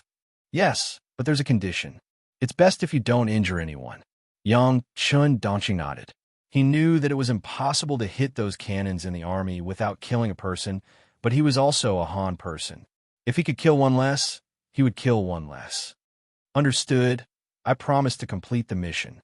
Knowing that they could use advanced weapons to launch destructive attacks, He Gong was full of confidence. Haiwu Division also had some rocket launchers, which would become the best weapons to destroy the enemy's cannons. When the news of Sambuchuan being surrounded arrived, Baiming's commander-in-chief, Marquis Wukinghao Shi Hung, had already arrived at Xuanfu City with 200,000 reinforcements. Before leaving Xuanfu, he also sent someone to the capital to inform them that he wanted to fight the Five-Star Army. According to Shi Hung, the Five-Star Army had just fought with the Walla Army and the Yili Army. Although they had won, it was a Pyrrhic victory.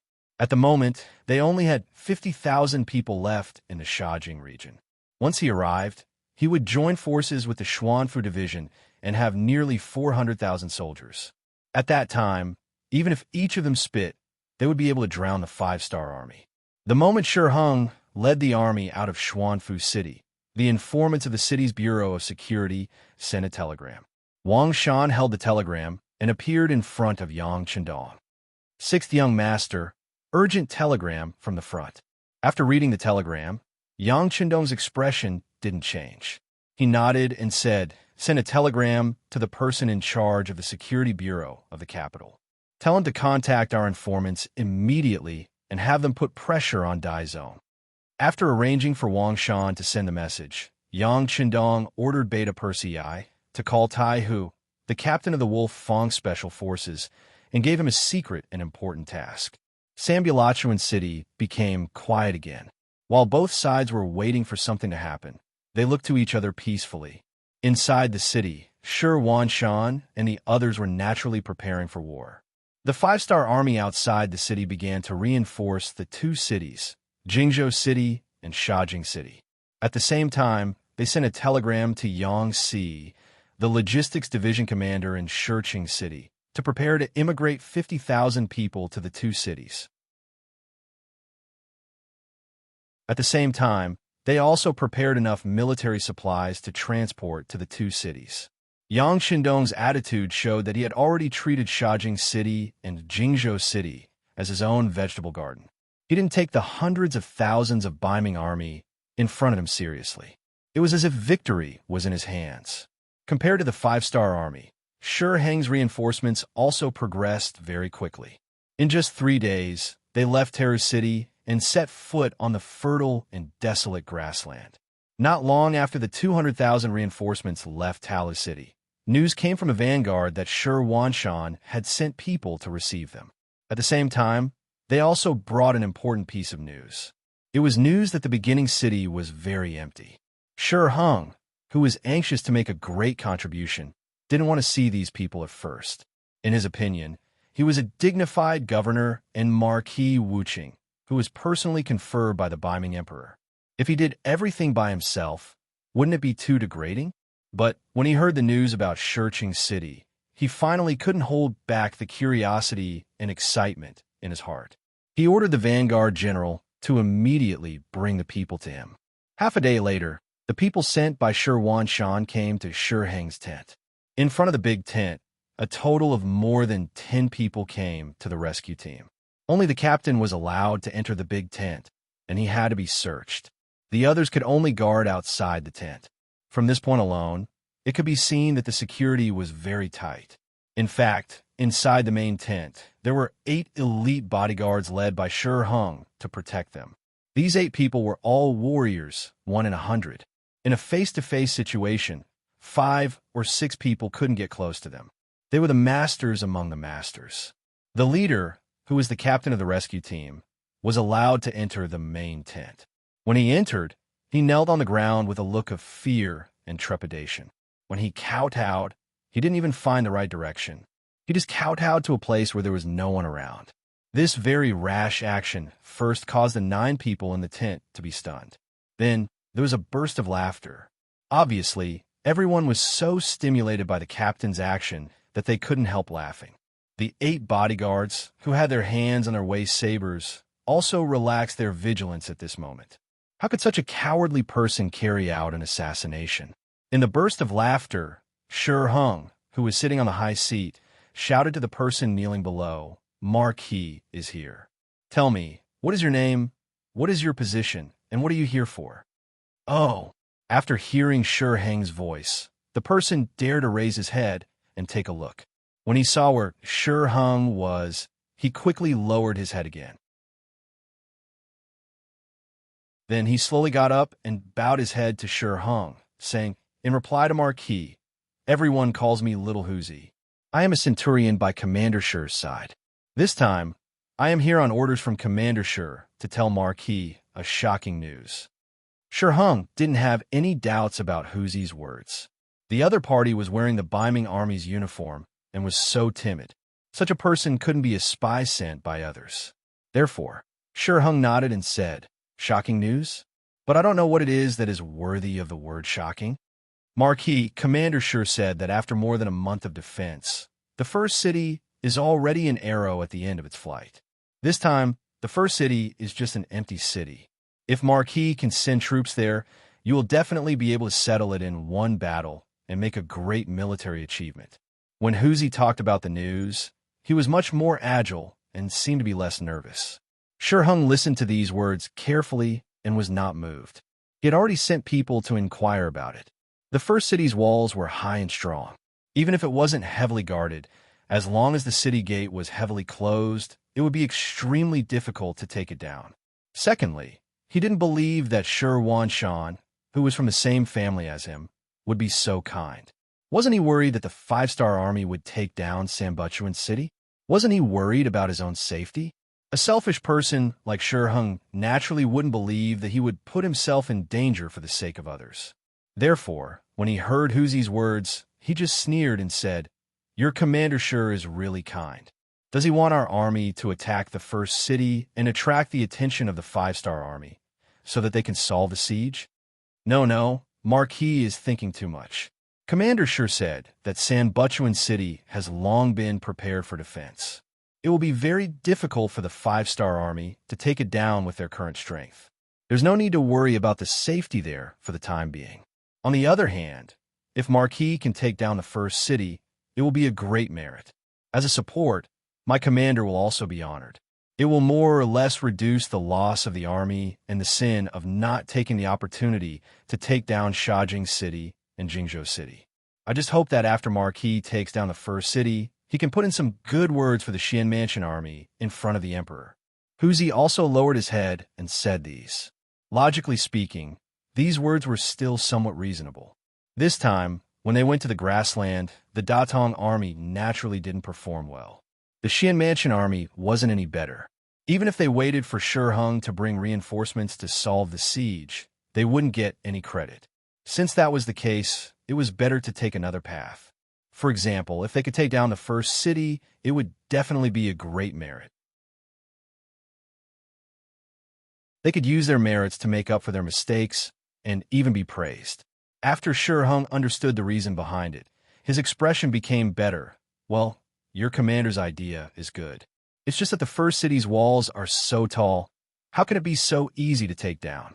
If it can't be done in a short period of time, and the main force of the 5-star army is attracted back, then wouldn't Marquis be attacked from 2 sides? That won't happen. My lord has already arranged spies in the first city. As long as the army arrives, the city gates will open from the inside. At that time, Marquis can lead the army in. I think with your 200,000 troops, once they enter the city, who can stop them?" Huzi said repeatedly. "Spy? Open the city gate?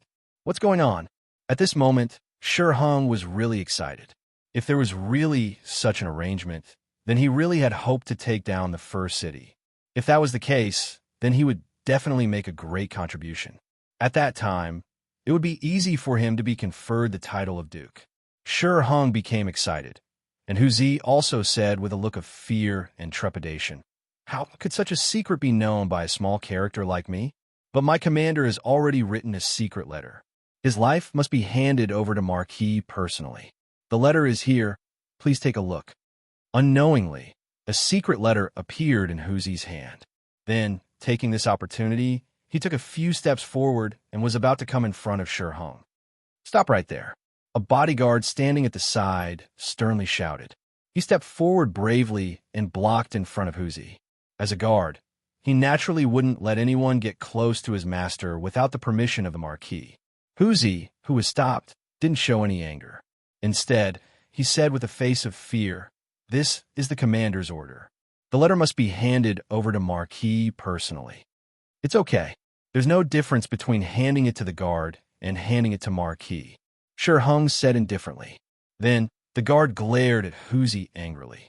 Then, he grabbed the secret letter in Hu Zi's hand, turned around and bent down to pass the secret letter to Shi Hung, who was close at hand.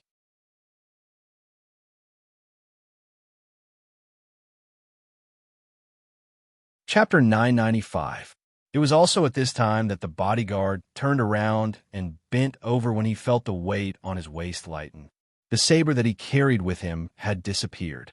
Before he could react, his waist was tightened again. Under the great force, he fell to the ground. Then, a figure replaced Shi Hang's position. An iron saber was placed on Shi Hang's neck. Of course, all this was done by Tiger. The so-called Tiger was the captain of the Langia Special Forces, Tai Hu. This time, he was carrying out the beheading operation arranged by Yang Chendong. The difference was that he didn't mean to kill Shi Hung. As long as Shi Hung was willing to cooperate, everything would be fine. Otherwise, he would have to start a massacre. The iron sword was placed on Shi Hang's neck. Tai Hu's voice and behavior were completely different from before. He said calmly, "If you don't want to die, don't shout or move. Otherwise, this sword will not recognize you." As he spoke, Tai Hu purposely increased his strength. Immediately, the iron sword went into Shi Hang's neck, causing blood to flow out. Shi Hung was also a general on the battlefield, so he had some skills. Just as he was about to resist, he felt a killing intent wrap around his entire body. He finally knew that this person called Hu Zi wasn't just talking nonsense. He really had the intention to kill him. Most importantly, he felt that his every move was being watched by this person. No matter what he did, the iron sword would cut his throat first. In order to survive, he had to be obedient. Sensing that Shi Hung did not dare to struggle, Tai Hu let out a sigh of relief. He then said, "Tell your soldiers to retreat. At the same time, call my brothers outside. Hurry up. If you're a bit slower, I'll kill you." I'll call. Shi Hung struggled as he spoke. Then he said to one of the soldiers, "Quick, why aren't you following Hero Hu's instructions?" The 8 soldiers really wanted to take action. They believed that with their strength, they could definitely surround and kill this man called Tiger. However, they couldn't guarantee the safety of their general. At this moment, they could only listen to his orders and walk out of the tent. They let the dozen people that Tai Hu brought with him into the tent. Skinny Monkey, King Kong, Violent Ape, Silverhand, Steel Leg, and others quickly entered the main tent. When they saw that Tai Hu was holding Shi Hung hostage, they all laughed heartlessly. Iron Head is Iron Head. He completed the task cleanly and beautifully. It's admirable. As soon as they entered the tent, they acted as casually as if they were entering their own backyard. First, they looked around, then came to Shi Hang's side and surrounded him tightly. Although they were wearing the ordinary military uniform of the Northern Ming Army, King Kong and the others gave the 8 bodyguards a very dangerous feeling. Their movements seemed to be without order, but if you wanted to take the opportunity to make a move, you would find that they were on guard everywhere. This feeling told the 8 bodyguards that the dozen or so people who came in were experts among experts. Shi Hung completely lost the hope of escaping when he fell into the hands of Tai Hu and the other members of the Langia Special Forces. He could only be manipulated by them. Shi Hung, If you want to live, then cooperate with us. When the time comes, I can guarantee that I will spare your life. Otherwise, we'll fight to the death. It's just that we're just commoners, so if we die, we die. But Marquis sure is different. There's still a bright future waiting for you. If you die like this, it's really a pity. Hearing Tai Hu's words, Shi Heng's face darkened, but he had to answer. Well, Marquis has fallen into your hands. Of course, I'll accept it. But who are you, and what are you doing here? I'm not afraid to tell you that we're the Langya Special Forces under the command of the Duke of Zhongdan. Our mission is to behead senior officials like you. Tai Hu reported his identity. The Duke of Zhongdan? You're the Duke of Zhongdan's subordinates? I'm Marquis Wuqing, who was conferred by the Emperor of Baiming. Aren't you afraid of the law by treating me like this? Aren't you afraid of being punished by the Emperor in the future? After knowing the details of Tai Hu and others, Shi Heng pretended to be very angry and roared. He wanted to gain the initiative by striking first and oppressing people with reason, but Tai Hu didn't take him seriously at all. Well, if you want to live, you better not shout. We're just carrying out our mission. As for the punishment of the Emperor, it has nothing to do with us. Tai Tu is right. Even if the Emperor wants to punish us, he has to find us first. Ha. Skinny Monkey, who liked to bicker the most, laughed. His voice attracted the laughter of the other team members. This was like a scholar meeting a soldier. It was hard to reason with him. For the officials, the Emperor was a great existence. But for the ordinary people, it was too far away. Especially for Tai Hu and others, they listened to Yang Chendong. As for the Emperor of Baiming, who was he? He couldn't reason with them, and he couldn't beat them. Shi Heng had to accept his fate and bow his head. He knew that if he wanted to live, he could only do as the other party asked. It's very simple. First, do two things. If you do them well, your life will be safe. Tai Hu saw that Shi Heng wanted to bow his head, so he immediately said, "What are the two things?" Shi Heng asked, "First, immediately order the army to stop and set up camp. Second, write a letter to your emperor. Tell him that the 5-star army is too strong and that you're not their match." Tai Hu told him a mission that Yang Chendong had given him. Shi Heng paused for a moment, then shook his head and said, "The army can stop. This is up to Marquis. But the matter of writing a memorial isn't that simple. We have a lot of soldiers, so there's no reason." "You want a reason? Don't worry, there will be one soon." "Yes, just wait for one night." Tai Hu seemed to have expected Shi Heng to say something, so he spoke at a steady pace. The main tent was thus controlled by Tai Hu and the others. What was worth mentioning was that the news of Shi Heng being threatened didn't spread. Perhaps it was because Marquis cared too much about his face. The 8 soldiers were ordered not to spread the news, so the matter was covered up. The 200,000 soldiers were originally ordered to quickly head to San Buchuan City. However, the orders suddenly changed, and they were told to stay where they were. Many of the generals couldn't understand. However, no one dared to disobey the military order. They could only find a place to stop. At the same time, the 100 Baiming's newly built redcoat cannons also stopped. During the march, because these things were too heavy, they had been left behind. However, these things were very useful, so there were quite a few soldiers assigned to protect them. There were at least a few thousand people. It wasn't easy to kill their way through the heavy encirclement and get to the cannons. However, if they were to blow them up from afar, it would be much easier. Coincidentally, the order that Lung Wu received was to blow up these things. Since it was a mission given by the 6th young master, He Gong, as the commander, had to carry it out himself. He selected over 100 elite soldiers from Lung Wu and brought 4 rocket launchers to the Baiming army's encampment. 2 of the elite soldiers first knocked out 2 Baiming soldiers who were in charge of patrolling the night.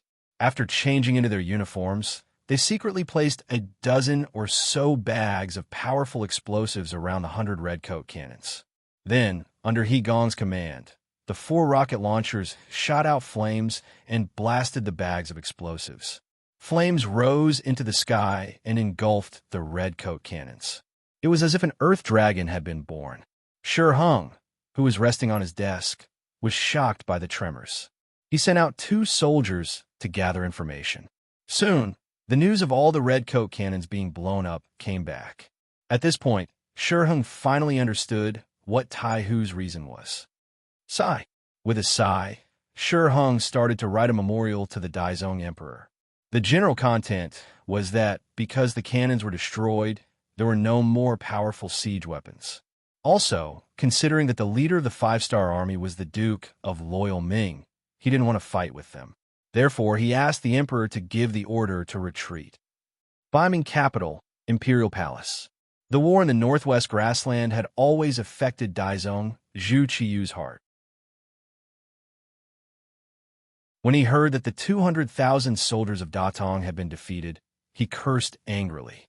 Then, when he heard that the Xuanfu army was also implicated and trapped in Sanbuchuan City, he was so angry that he flipped over his desk. Fortunately, there was good news that Walla and Ili Kingdom were going to work together to attack the five-star army. He suddenly felt like he was going to sit back and watch a fierce battle between tigers and dragons. The news from the front lines was that the Walla alliance had 300,000 soldiers, and they were only going to deal with the 40,000 five-star army. At that time, Zhu Qiyu became worried. On the one hand, he hoped that the Walla alliance would succeed and eliminate Yang Qindong, eliminating his greatest threat. On the other hand, he didn't want the war to end too early. This was because once the Walla alliance became stronger, they would be a big threat to Baiming. Just like that, more than a month passed. News came from the front lines again. It was actually the five-star army that won. Ili Kingdom was the first to return to their country, and then the Walla army was defeated. When this news came out, Zhu Qiyu sighed that Yang Qindong wasn't simple.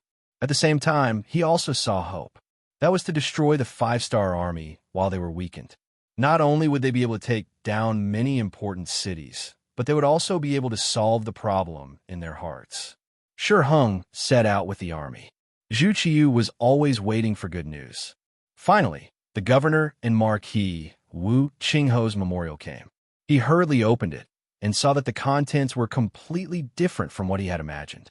After about half a cup of tea's time, Zhu Qiyu suddenly stood up and kicked the new desk to the ground. Then he angrily shouted, "Trash, trash, a bunch of trash."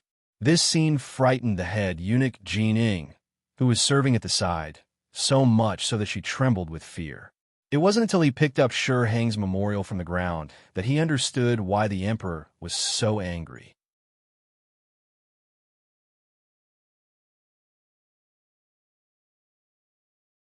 Chapter 996. Shiheng had blasted the troops before they had even set off. Then, he requested to negotiate with the five-star army.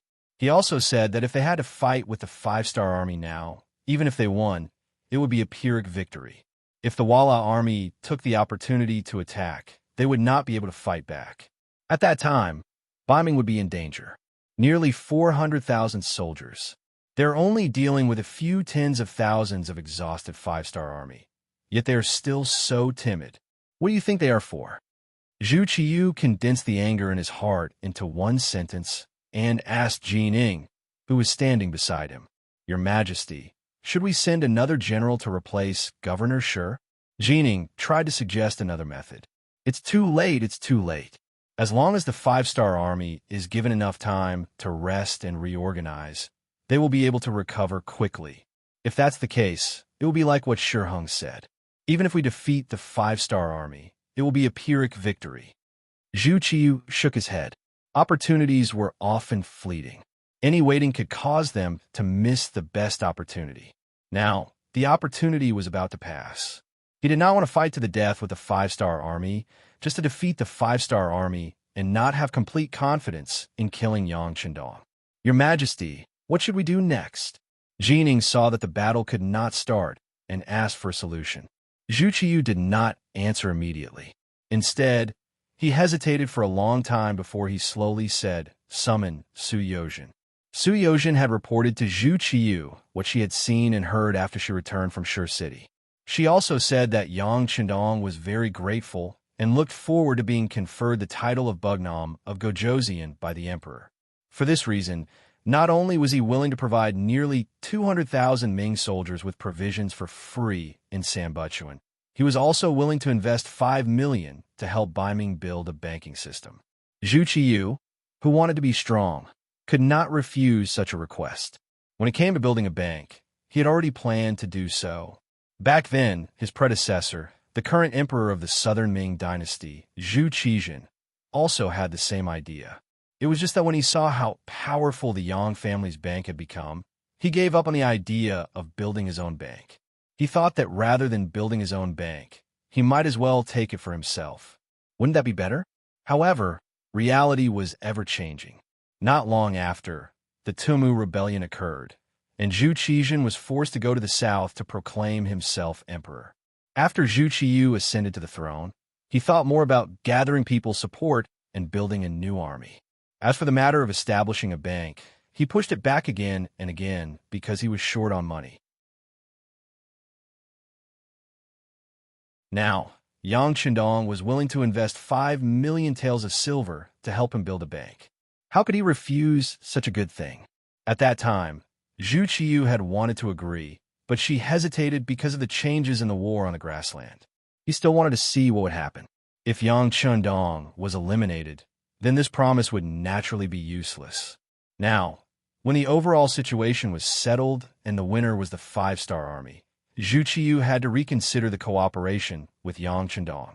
It was still the same sentence. The highest level of politics was not fighting and killing, but how to achieve one's wish in mutual compromise.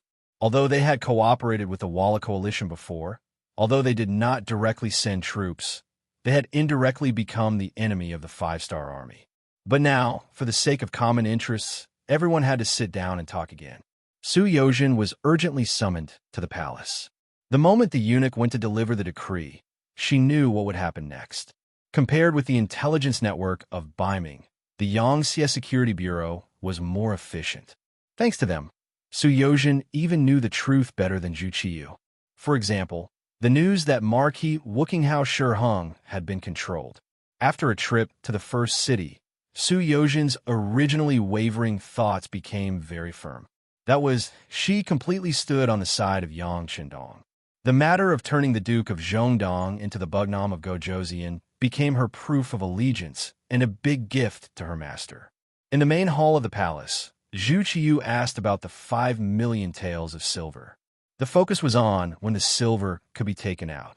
Replying to your majesty, the result of the discussion between the Duke of Zhongdong and I in the first city is that as long as your majesty announces to the world that he is the king, the people of the Yang family bank in the capital will send people to the location we have chosen to decorate. Once the decoration is successful, the 5 million taels of silver will be put into our own bank.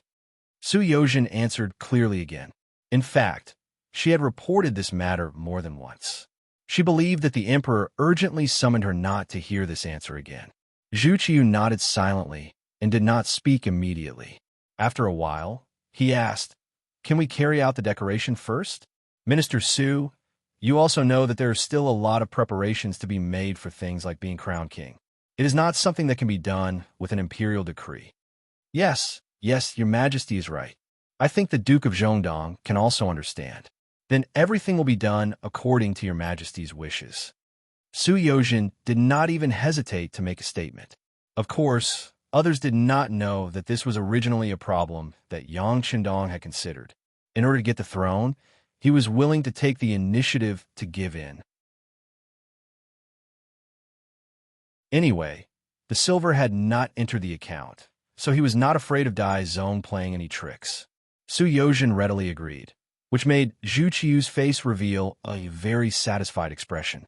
He had already made the best decision for this matter. The so-called choosing a location and making preparations was just to get out of the situation. Only this could explain why Su Yozhen did not mention the imperial decree when she came back and only brought it up now. Minister Su, do you have any suggestions for the construction of the bank? Or what does Minister Su think about the management rights in this area? In a good mood, Zhu Qiyu asked another question, as if he wanted to discuss it with Su Yozhen. Su Yozhen, who was asked, showed a very surprised expression at this moment and said, "Your Majesty, you must not." Su Yozhen's big reaction was greatly out of Zhu Qiyu's expectations. "Minister Su, what do you mean? Your Majesty, the bank can only be managed by your Majesty.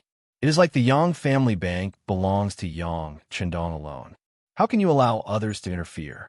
Su Yozhen said in a firm tone. When these words were said, Zhu Qiyu's expression changed. Minister Su means that the bank belongs to us? Of course it does. After all, this is a matter of wealth, and is something that everyone wants. Even if it is in the hands of others, they will not feel at ease. It is only proper for it to be managed by your majesty alone. Once again, she said in an incomparably firm tone. This also gave Zhu Qiyu incomparable confidence. Originally, he thought that it would be like the Ministry of Revenue managing the finances and should be handed over to someone else to manage it. Now that he heard Su Yozhen's words, it was as if he was enlightened and had a new idea in his mind. But then, another question came. If the bank did not belong to the court and belonged to him, would other people have an opinion? Would they not deposit money in the bank because of this? If that was the case, the bank would exist in name only. Wouldn't it be a big joke? Although he was tempted by Su Yozhen's words, after thinking about it, Zhu Qiyu could not help but say, Minister Su's words are reasonable, but if it is like this, I'm afraid it will be too difficult to operate. Su Yozhen pretended to be serious and obedient, but at the same time, she could see the desire in Zhu Qiyu's eyes. She sneered in her heart and pretended to be distressed as she said, Your Majesty, you are too considerate of your subject. Ha! No one disliked being flattered, and Zhu Qiyu was no exception. But your Majesty, forgive this subject for speaking bluntly, but you actually... Su Yozhen did not have any intention of finishing her words. On the contrary, she revealed an expression of wanting to say something. Sensing that Su Yozhen had something to say, Zhu Qiyu said, Minister Su, if you have something to say, just say it. We will pardon you. Many thanks, Your Majesty. What this subject wants to say is that if you don't take the bank for yourself, it will be the same as harming Baiming. Su Yozhen acted as if she had no other choice. When he said this, Jining, who had been standing to the side without speaking, immediately rebuked angrily. Minister Su, how dare you? Wait, this is what we want Minister Su to say. Please continue. On the other hand, Zhu Qiyu gestured to Jining not to interrupt. Then, he looked at Su Yozhen seriously. He really wanted to hear what this person had to say next, and how he was going to harm Baiming. Thank you, Your Majesty, for your forgiveness. Since it is like this subject will speak bluntly, Su Yozhen said gratefully. What we want to hear is Minister Su speak bluntly. Speak. Zhu Qiyu acted as if he knew how to accept people. Yes. With a forced expression, Su Yozhen opened her mouth and said, Your Majesty, you've always been very benevolent and considerate of your subjects. But do you know that if you give too much, not only will you not accept people's gratitude, it will instead be recognized as a habit? Over time, everyone will think that everything they are receiving now is deserved. Once the day comes when the court needs money and grain, how many people will take out their own money to support the court? When these words were spoken, Zhu Qiyu immediately thought of when he had first established the new army. When he needed money, almost everyone was trying to shirk it. In the end, he had no choice but to continuously borrow money from Yang Chendong. The feeling of a high and mighty emperor borrowing money from his subjects was naturally very unpleasant. When he faced Yang Chendong, he always felt that he lacked confidence. Was it all because he was too good to his subjects? Thinking of this, he asked in confusion, Are there really not many people in the court who are willing to work for us sincerely?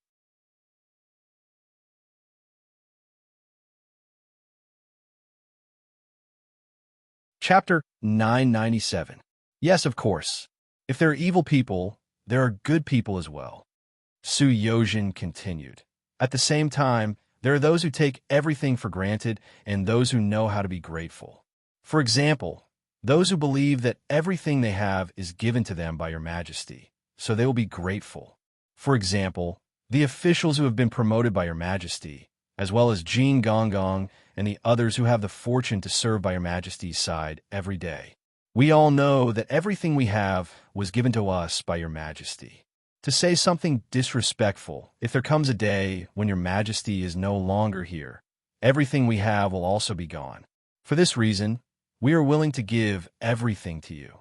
No matter what decision you make, we will support you unconditionally and do as you say. Because in a sense, when we help the emperor, we are thinking about our own future." When these words were said, the first to react was Jining, who was standing beside Zhu Qiyu. As eunuchs, because of their own limitations, they could only rely on and had to rely on the emperor. As long as they received the emperor's approval, their future paths would be smooth and their work would be smooth. For example, they were a group of parasites that lived on the main body. If they wanted to live comfortably, they needed the main body to be strong enough. It was precisely because she understood these principles that when Su Yozhen said these words, Jining felt the same way and revealed a grateful expression. This was equivalent to Su Yozhen reminding the emperor that he was a trustworthy person. Of course, he had to make friends with a minister who was willing to speak up for him. Zhu Qiyu did not feel the same way as Jining, but she also knew that there was some truth in these words. Just as it was often said in the history books, a new emperor had a new court of officials. Many times, the relationship between the officials and the emperor was a cooperative one. Of course, there were those who cooperated and those who did not. For example, some people were good at creating their own net. No matter what happened above them, they would stand firm and not fall. This kind of person was the scariest and most hateful because they would not truly give their heart to any master. While Zhu Qiyu was still considering the deeper meaning of these words, Jining knew that it was time for her to make her first cut. She knelt down and said, "Emperor, Minister Su's words are from the bottom of his heart. There are indeed many people in the court with weak wills. Those people cannot be trusted." Jin Ying's words completely dispelled the misgivings in Zhu Qiyu's heart. He had thought through everything. When he looked at Su Yozhen, his face was full of emotion. "Official Su is indeed my right-hand man. What you said hit the nail on the head. I don't dare. Su Yozhen repeatedly declined. Then in Minister Su's opinion, this bank must be in our hands? If that's the case, is there anyone who has money in it? Zhu Qiyu asked the biggest question in his heart, which was also the thing he was most worried about. It wasn't just Zhu Qiyu. Jining, who was kneeling on the ground, also raised her head to look at Su Yozhen. In his opinion, there were a lot of stubborn people in the imperial court, and there were also a lot of people who only thought about themselves. If the bank was privately owned by the emperor, they would definitely think of ways to cause trouble. Not only would they not deposit money, but they would also probably tell others not to deposit money. If that was the case, wouldn't there be no meaning in having a bank without money? Su Yozhen, who had long been prepared for this, did not change his expression. His voice was still sonorous and powerful. "Emperor, this is not difficult to solve. Just as I said earlier, Your Majesty is always thinking of your officials. But how many officials truly think of Your Majesty? I think that the establishment of this bank can be used as the best way to test the waters." "How do you plan to test it?" Zhu Qiyu asked urgently. "Your Majesty, in this official's humble opinion, in the future, the officials can go to the bank to claim their salaries. In order to support the bank, which is to support Baiming, all the officials must hand over 50% of their salaries to the bank each month as deposits. Once the Northern Ming dynasty unified the world, all of the silver that had been deposited could be withdrawn. This way, not only will there be more money in the bank, it will also affect their own interests. This way, they won't have to worry about not doing their best in the future. Not only the officials, but also the merchants in Baiming. The bigger the business, the more money they save. It can also be called a deposit. This is to prevent them from doing anything that would harm Baiming's interests. Once discovered, the deposits will be confiscated. This way, in order to get back their own money, they must fully cooperate with the emperor. When that time comes, the hearts of the world will be united. What can't they do?" With these generous words, Su Yozhen finally touched on Zhu Qiyu's sore spot. He said, "In this official's opinion, the bank can be named the Zhu Family Bank.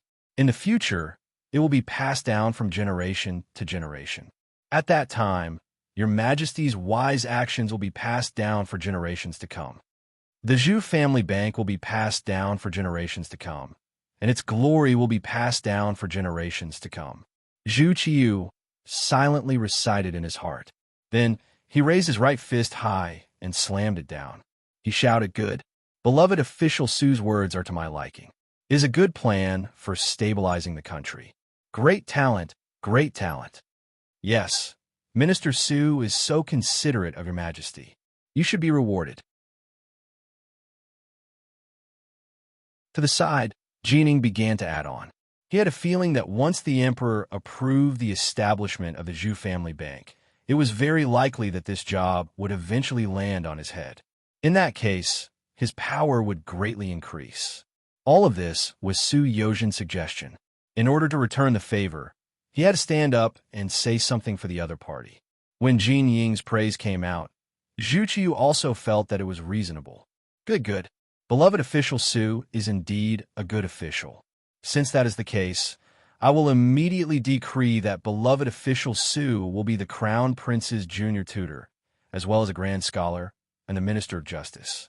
This was a second-rank official directly promoted from a second-rank official to a first-rank official. When he had first mentioned these suggestions in the first city, Yang Qindong had predicted that Su Yozhin would be promoted because of this. He had not thought that there would be results so quickly. As expected, he was promoted by a rank. After the Great Ming Dynasty was divided into North and South, there was no longer a cabinet. The highest civil official was second-rank official. Su Yozhin stood out and became the second-rank official. He immediately knelt down to express his gratitude. Beloved official Su, please rise. The suggestion just now was very good. However, regarding the official salary, I think the bank should only withhold 30%. They're also working for me, so I have to be considerate of them. Zhu Qiyu said in a very good mood. Your Majesty sympathizes with your officials. This is the good fortune of your officials. Here, I thank your Majesty on behalf of all the officials. Su Yozhin once again knelt on the ground with an appearance of being sincerely convinced. These words made Zhu Qiyu laugh heartily. Soon after, the three of them decided on the matter of the Zhu family's bank.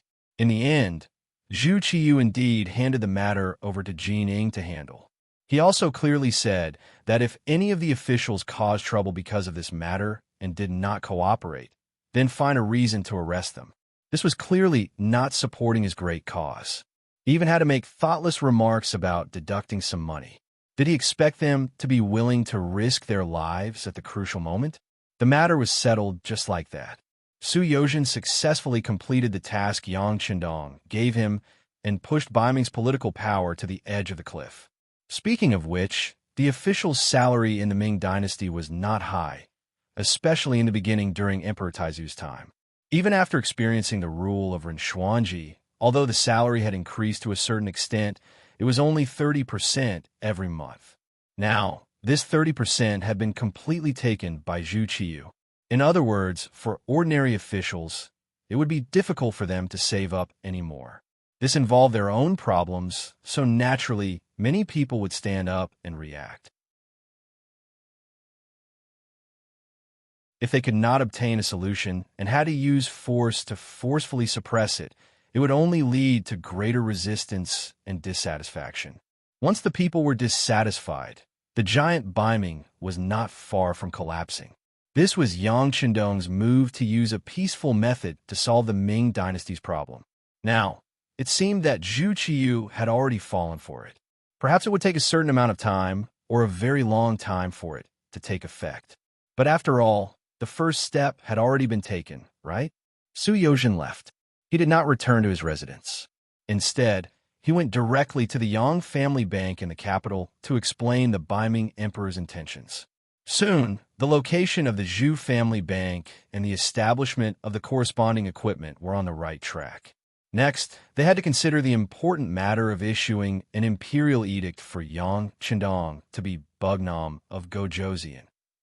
On the grassland, all the reports from Su Yozhin came from the Security Bureau. Yang Qindong was overjoyed. The matter was settled. The next thing was to settle the grassland matter. It was already the 10th month of 1455 AD. The weather began to cool down in the morning and evening. After the war, the grassland was about to enter a relatively peaceful period of development. The 100,000 people sent by Chichen City arrived at Shajing City and Jingzhou City one after another, greatly increasing the population of the city. At the same time, the expansion of the city also sped up with the arrival of the 100,000 people. In this way, with Mabe City in the northwest and Shajing City and Jingzhou City in the south, the origin city would be safer as the center. They could also expand the scale of the original cultivated land.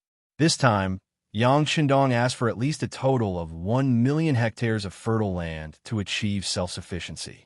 At the same time, it could also support the Third Master Liu and other troops going to the grassland of northern Siberia. Building a city was not only about possession and existence. How to develop it and let the people live a more prosperous life was Yang Qindong's ultimate goal. He firmly believed that as long as the lives of the people were better, a country would become more stable and powerful. In order to protect the fruits of their hard-won victory, more people would be willing to do more for the power or the country.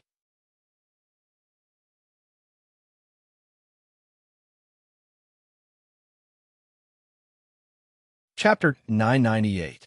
Solving the problem of food, clothing, and housing was something that needed to be solved urgently and had to be solved. For these, Yang Qindong personally put forward various proposals and experiences. With the full support of the first city, the two cities of Shajing and Jingzhou were constantly changing. It was far from enough for a city to merely have high walls. It also required the existence of a powerful army. Only then would it be able to form an effective deterrent force, and only then would it be able to avoid being invaded and targeted by others. After Yang Qindong thought about it, he handed over the matter of guarding the two cities to the new Second Army. In a battle with Walla, the new Second Army performed well.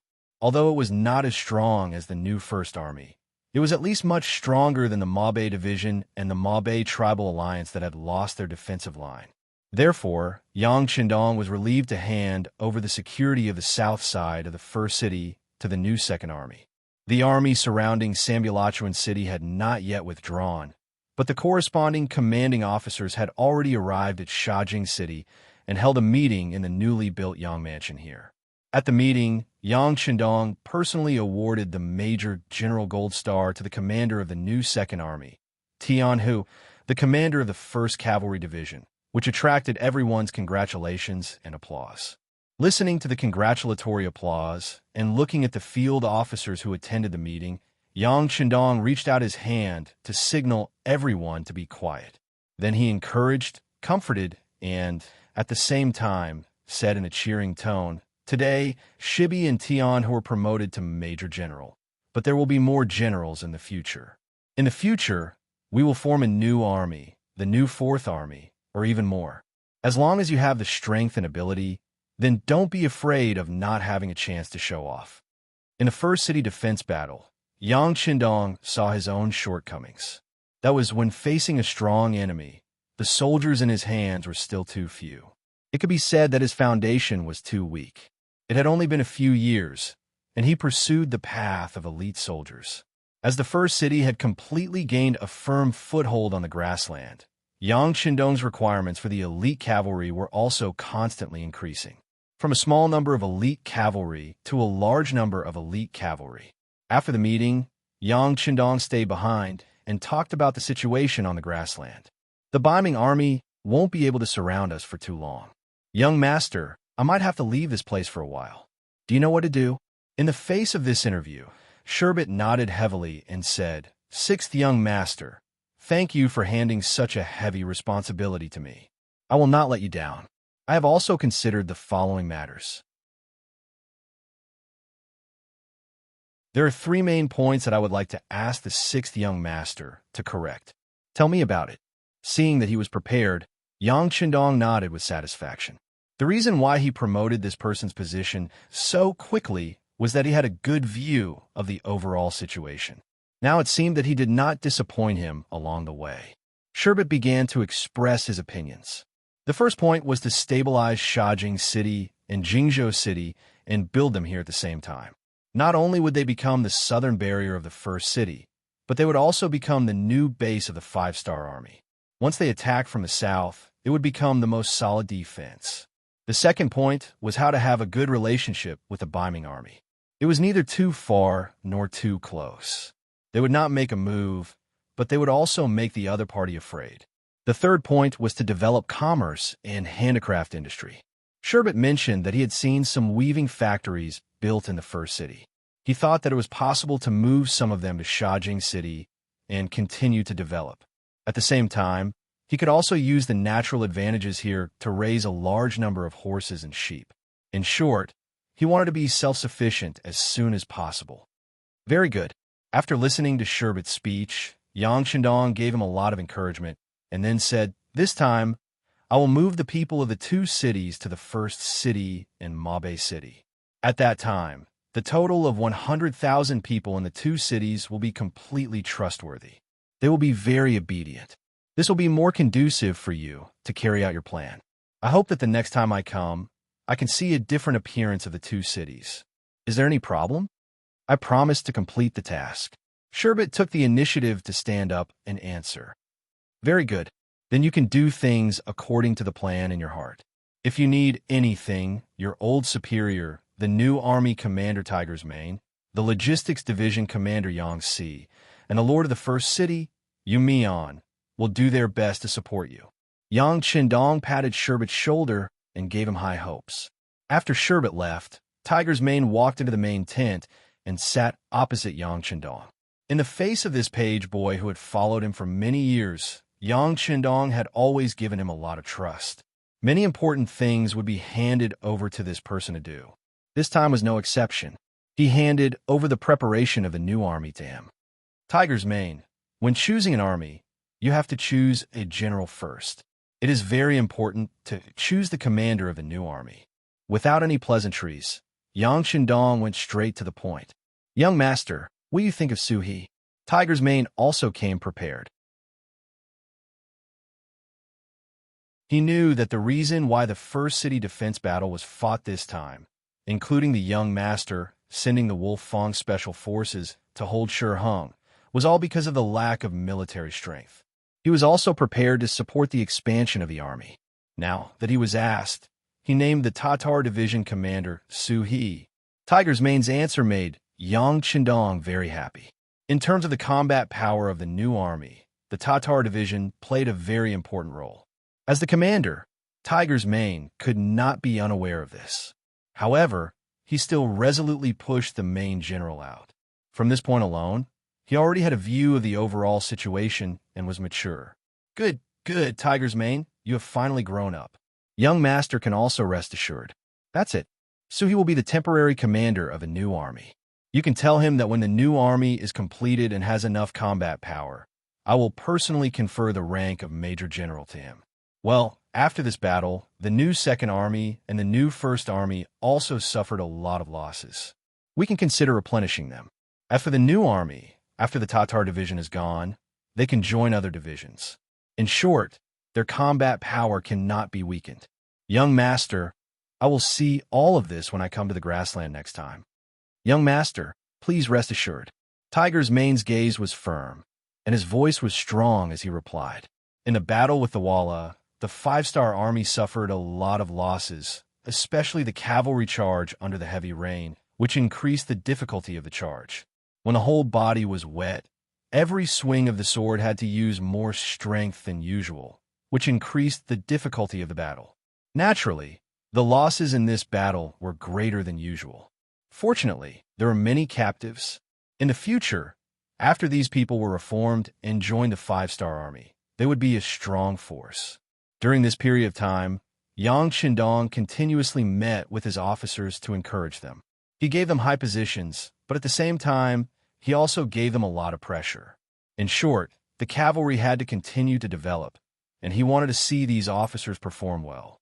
He hoped that in the future, they could become real generals like Shi Bei and Tian Hu. Time passed day by day. The side besieging the city did not move, and the side being besieged also did not move. Everyone seemed to be waiting for something. Half a month later, there was finally news. The acting emperor of Biming, Zhu Qiyu, announced to the world that in view of Yang Qindong's loyalty and bravery, and this time, together with the Beiming army, he had chased away the allied cavalry of the Walla and Ili. His contributions were great, and he was bestowed with the title of Bugnam of Gojoseon, and his name was announced to the world. When the imperial edict came out, the entire imperial court of Beiming had all kinds of opinions. Some old officials who had retired for many years came out like bamboo shoots after the rain. Some directly wrote a letter, and some joined together to request to see the emperor.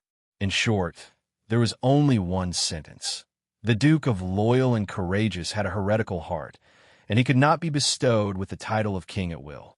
Not only that, some of the princes of the various regions of the Zhou clan also wrote memorials. The general idea was that the emperor had to be careful when bestowing the title of king with a different surname. They had to prevent the emperor from being deceived by petty people. The Duke of Loyal and Courageous territory was already very large. If he was given a proper title, how would he be restrained in the future? The memorials in front of Zhu Qiyu quickly piled up like a mountain. The reaction from below was giving him a headache. To the side, Jining saw that the emperor was distressed and suggested that they invite Su Yozhen, the scholar Su, to come and see if he had any countermeasures. Ever since Su Yozhen had said that the establishment of the bank would belong to the emperor alone, and Jining had been given this cushy job, the two of them had quickly warmed up. Now that there was an opportunity, he naturally had to lead the way for his good friend. Su Yozhen, who was now the crown prince's junior tutor and scholar, and a first-rank official of the court, quickly arrived at the imperial palace. After saluting, Su Yozhen was asked how to deal with the current situation. Su Yozhen asked with a confident look, "Your Majesty, this subject dares to ask, in these memorials, in addition to objecting to Duke Zhongdan's coronation, are there also memorials to impeach this subject? Beloved official, there is no need to pay attention to this. Zhen knows what to do." In order to comfort Su Yozhen, Zhu Qiyu purposely put on an expression of complete trust in him and that there was no need for him to worry. This proved that there was. Su Yozhen understood and immediately said, "Your Majesty, this subject believes that this is a very normal matter. At the end of the day, the root cause of these actions is only one word: jealousy." Jealousy? Zhu Qiyu didn't quite understand. Yes, jealousy. They are jealous that this subject has become the crown prince's junior tutor and scholar, so they are impeaching this subject. At the same time, they are jealous that the Duke of Loyal and Courageous being bestowed the title of king, so they are also impeaching him. Speaking of which, it is just the thoughts of petty people. It is not worth paying attention to. You are the emperor. You are the favored son of the heavens. When something happens, your words carry enormous weight. Why do you need to act according to other people's wishes? In the end, this country is still yours. It is up to the emperor to decide who to promote and who to use. Speaking of which, the country needs money. Why don't we see them jumping out to give their opinions? This kind of person who only knows how to be jealous of others is useless at crucial times. They only know how to argue and use their pen. It is not worth your Majesty paying attention to their opinions.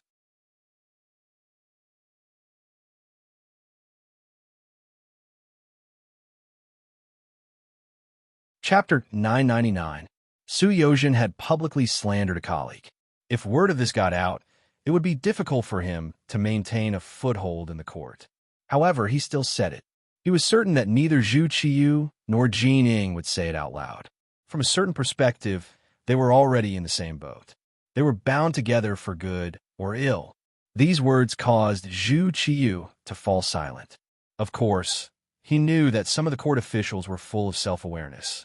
If it were a prosperous time, they might have some knowledge of how to govern the country. However, when the country was in danger, it was already good enough that these people didn't cause trouble. These people didn't deserve his attention. However, there were so many memorials here. He couldn't just ignore them. Now, he didn't even dare to go to court. As soon as he went to court, he would be met with the objections of his subordinates. It was a headache. Zhu Qiyu didn't say anything. Su Yozhen's eyes turned, and he said again, "Your Majesty, There's a better way to divert everyone's attention. I guarantee that no one will mention this matter in the future.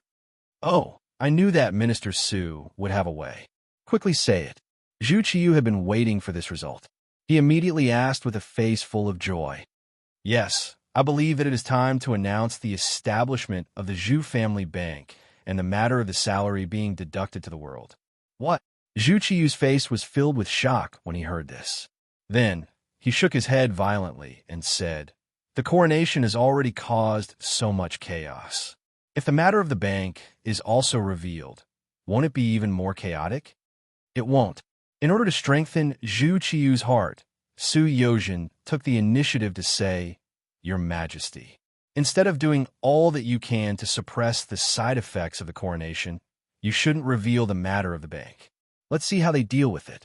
When the time comes, Your Majesty will use all your power as the Son of Heaven to suppress it. Everything will be fine." Su Yozhen's intention was quite obvious. Since there was going to be chaos, it was better to release all the things that were going to be chaotic. In this way, the first chaos would still be chaos, and the second chaos would still be chaos. It was better than solving things one by one. "Your Majesty, Lord Su's words are reasonable." Jining saw an opportunity and spoke up to encourage him. This was actually what he wanted to say. Jining naturally did not care about the chaos caused by Yang Chendong's coronation. If it was possible, he would have opposed being crowned king. However, if he did not give the throne, the 5 million taels of silver would be in his hands. Helpless, he could only take a step back. Now that the matter was in chaos, it was unknown how long it would take for the bank to be built. How could he reap any benefits from it? In short, Jin Ying's idea was that the earlier the bank was established, the earlier he could make money. As for whether it was chaotic or not, what did that have to do with him? After Jin Ying added, Su Yozhen spoke for the third time, "Your Majesty, the matter of the bank is related to the foundation of the country. The earlier it is established, the earlier we can make money. We can also solve my biming problem earlier. Your Majesty, this subject wants to see the day when the Northern, Southern, and Great Ming are united. This subject sincerely hopes that this day will come soon." As he spoke, Su Yozhen knelt on the ground with a thump. His eyes seemed to be filled with tears. At this moment, he perfectly portrayed the side of a loyal subject. Just now, Zhu Qiyu was already somewhat moved. Now that he heard about unifying the Great Ming as soon as possible, the blood in his heart was instantly stirred. How could he care so much? He immediately said, "Beloved official Su's heart is comforted. Since this is the case, Jining, has the matter of the bank been prepared?" "Your Majesty, it has been prepared. We only need to wait for the silver to arrive before we can open for business.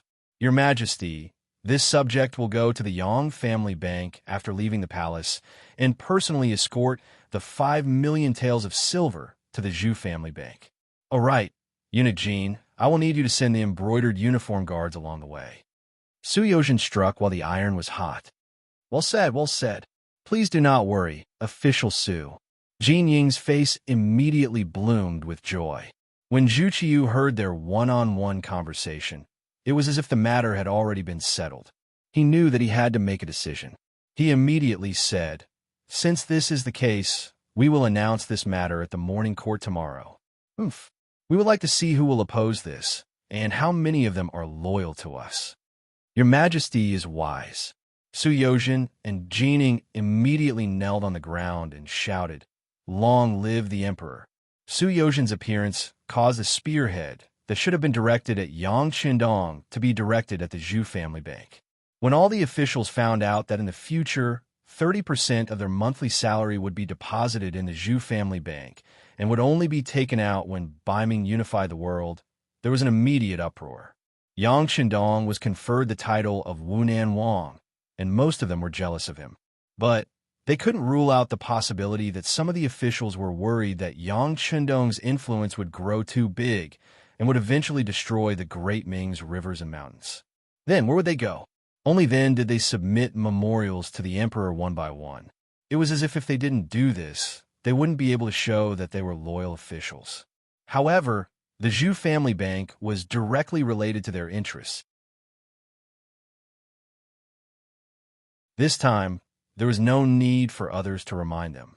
Who knew how many people took the initiative to submit memorials to the emperor, directly pointing out the various undesirable aspects of the Zhou family bank. Moreover, the establishment of the Zhou family bank also involved merchant groups. In the future, when doing business, they would need to place a deposit. Moreover, the larger the business, the higher the deposit would be. This poked at these people's sore spot. They quickly took action. It was said that officials and merchants were inseparable. It was the same regardless of era.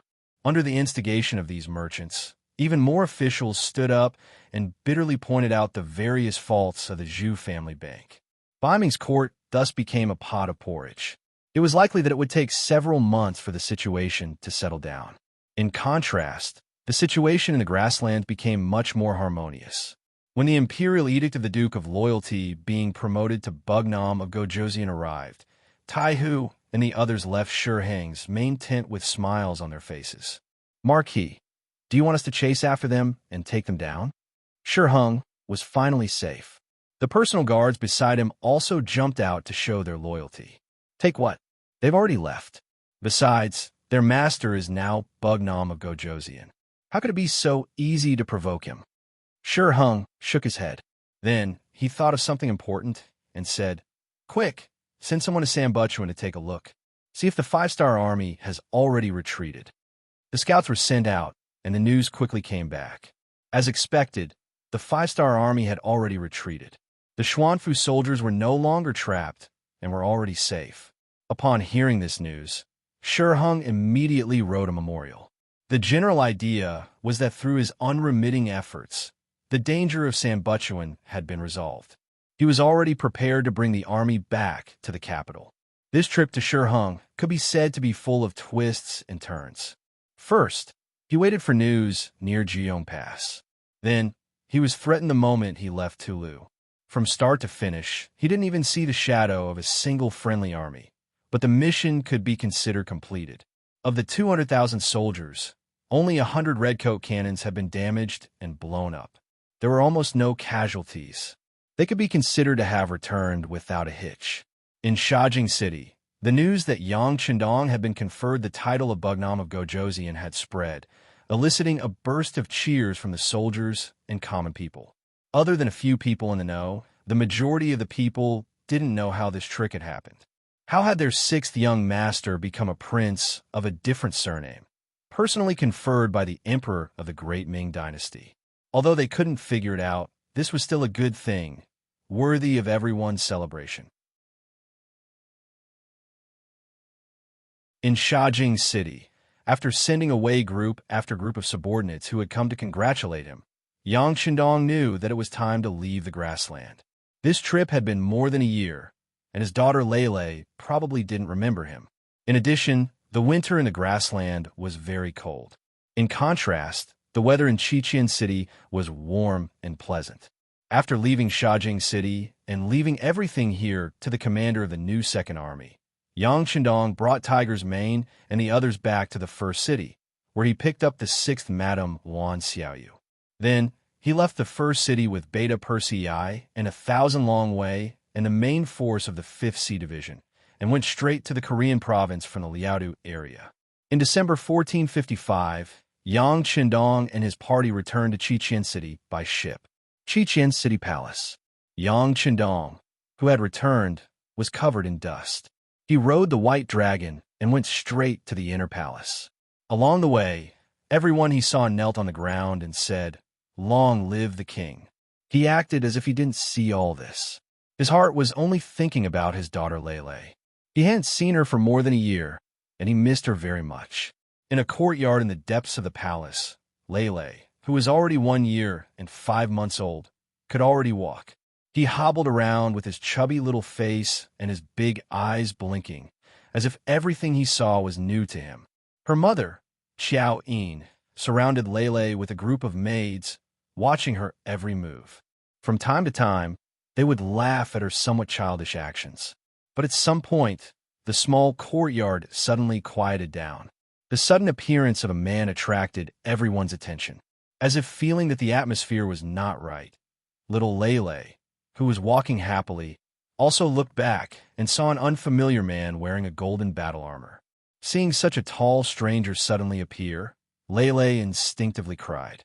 She seemed to be frightened, and also seemed to be affected by Yang Qindong's murderous aura. Wah! In the quiet atmosphere, this cry immediately tugged at everyone's heartstrings. Immediately, a few maids ran to Lele's side. However, no matter how fast they couldn't be faster than Yang Qindong, who was running with big strides. He hugged Lele the moment he reached out, and then the inner qi in his dantian kept surging. Yang Qindong jumped 4 feet high continuously. This height made Lele feel like she was riding on clouds. Her eyes that were originally filled with tears suddenly stopped moving. She first held her breath and concentrated, as if she was very afraid. But soon, she got used to the rhythm. She actually followed the baring her fangs and brandishing her claws, shouting, "Hi! Hi! Hi!" After jumping continuously for a while, Yang Qindong felt a little tired, so he stopped. Then, he hugged Lele and said, "Come, Lele, call me father." After suddenly stopping and being stared at by Yang Qindong, Lele, who couldn't get used to it, started crying again. Her voice was strong and didn't sound like a girl at all.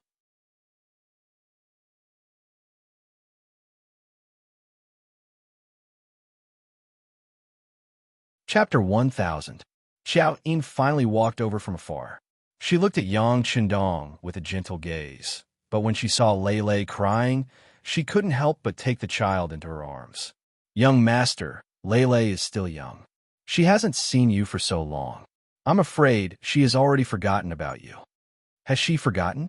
I'm also her father," Yang Qindong said nonchalantly, then made a face at Lele, who was in her mother's arms. Lele, who was originally in her mother's embrace, suddenly felt a sense of security. She then began to curiously size up this strange man who was playing with her. When she saw him make a funny face at her, she immediately forgot about what had just happened and laughed out loud. This was probably a blood relationship. After all, they were father and daughter. Even if they were unfamiliar for a moment, they would quickly become familiar with each other again. Yang Qindong returned, and he returned to Crimson City as Bugnam of Gojoseon. Immediately, a few high-ranking officials came to greet Yang Qindong and reported on their work in the past year. In the past year, Crimson City's development was delightful. In particular, the first batch of Crimson City Academy students had graduated from the 6-year program. Most of them were talented and intelligent adults. They also had a certain degree of cultural background, so they learned things relatively quickly. Some of them had also achieved a certain degree of success in the fields of mathematics, physics, chemistry, and other fields. For example, the success of a 95 style was closely related to the participation of some students. Following the graduation of the first batch of 100 students, various units and departments were scrambling to recruit them, as if they were looking forward to the stars and the moon. These were all Yang Xie's new students. They could be considered as one of Yang Qindong's disciples. They had a lot of knowledge that was different from this era. Once they were recruited into their departments, the benefits were far beyond imagination. Not only did the first batch of students graduate from the 6-year program, but there were also 600,000 ordinary people who learned some Chinese characters. Most of them had more or less learned some skills, so there was no problem for them to be self-reliant. Most importantly, they were grateful to Yang Qindong because they were the people who were sold to Yang Xie by the Southern Ming Empire. Back then, they were all skinny, not much different from people who were about to die. But now, their faces were rosy and they had skills. They were existences that could be moved to different places at any time and be used as a main force. In the eyes of many people, the expansion of Yang faction's forces was already very fast. But in fact, it could be even faster. The main reason was that Yang Qindong's forces were occupying land and cities, but they couldn't win the hearts of the people. This kind of occupation was meaningless, so Yang Qindong slowed down. Now that he had 600,000 loyal Han citizens, it was enough for him to conquer a large area. Good news came one after another. The many years of hard work in Crimson City were finally paying off. It also meant that Yang Xie's forces could reach a new level in the future. After returning to Crimson City, other than meeting all kinds of people and going to the various factories and units to give his opinions, Yang Chendong spent most of his time in the palace playing with his daughter Lei and working hard at night. There was no other way. Yang Chendong's love for Lei exceeded everyone else's love. Every night, as long as he had time, he would personally coax his daughter to sleep and patiently tell her stories before going to accompany the other madams. This made the madams who originally thought that he did not like children understand that it was not that their husband did not like children, but that he did not have any of his own. Since their husband liked children so much, what were they waiting for?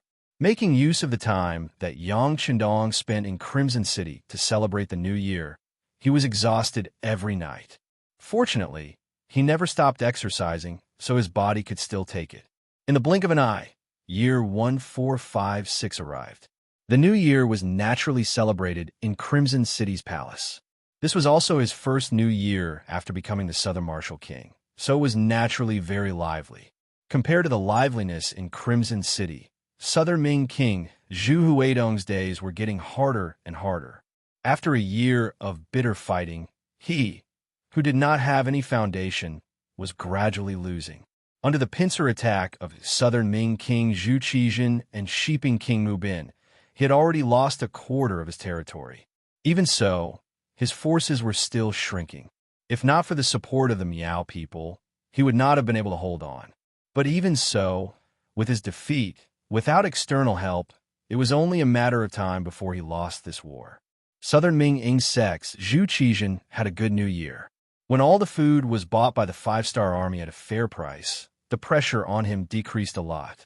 The soldiers did not need to continue farming and only needed to train and wait for the battlefield. This indirectly increased the strength of the army, allowing them to win against Southern Ming King's army. However, Zhu Qizhen neglected one thing. Although the army did not have to worry about food, what about the commoners? For many commoners, farming was the only thing they could do and knew how to do. But now, the country did not care about farming at all. They did not give any help, but the taxes they collected were not low at all. Other than a few landlords who still had a lot of land, the commoners who only had a few plots of land could not survive. In order to survive, they had no choice but to look for other ways to survive. The five-star army shelter near Langshan became a place where many people went to. The Langshan shelter was specially built by Yang Chendong to take in the Han people who had no home to return to and had nowhere to live. There was enough food and carriages there. As long as the Han people escaped there, they would be able to eat their fill and wear warm clothes. At the same time, the five-star army soldiers stationed there would ensure their safety. It was also said that after coming here, they would be quickly taken away. As long as they performed well, they would be given a large plot of land and live a rich life. As more and more Han people appeared in Crimson City and even secretly entered the Southern Ming Kingdom, their influence grew.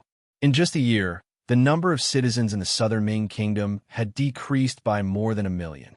However, because the Southern Ming Kingdom had tens of millions of people and most of the people who escaped were the lowest class people who had nowhere to go, it did not attract much attention.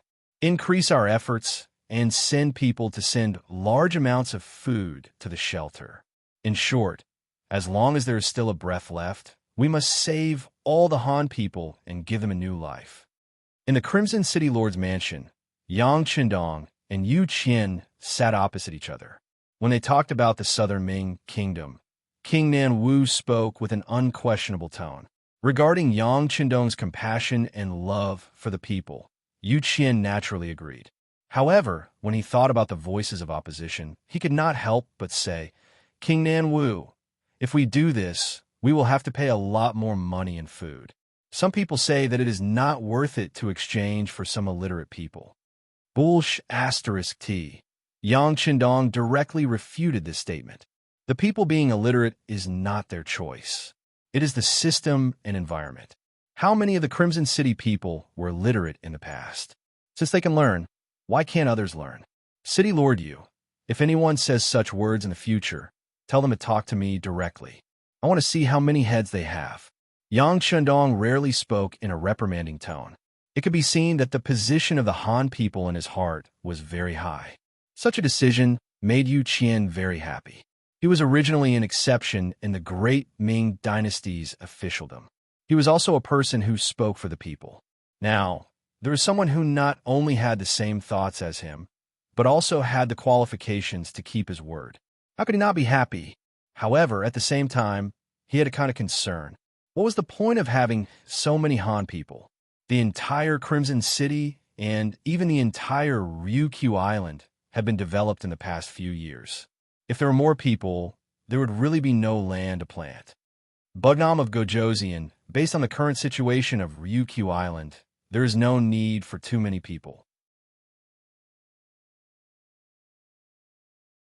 Even if some factories still need people, the number needed is limited.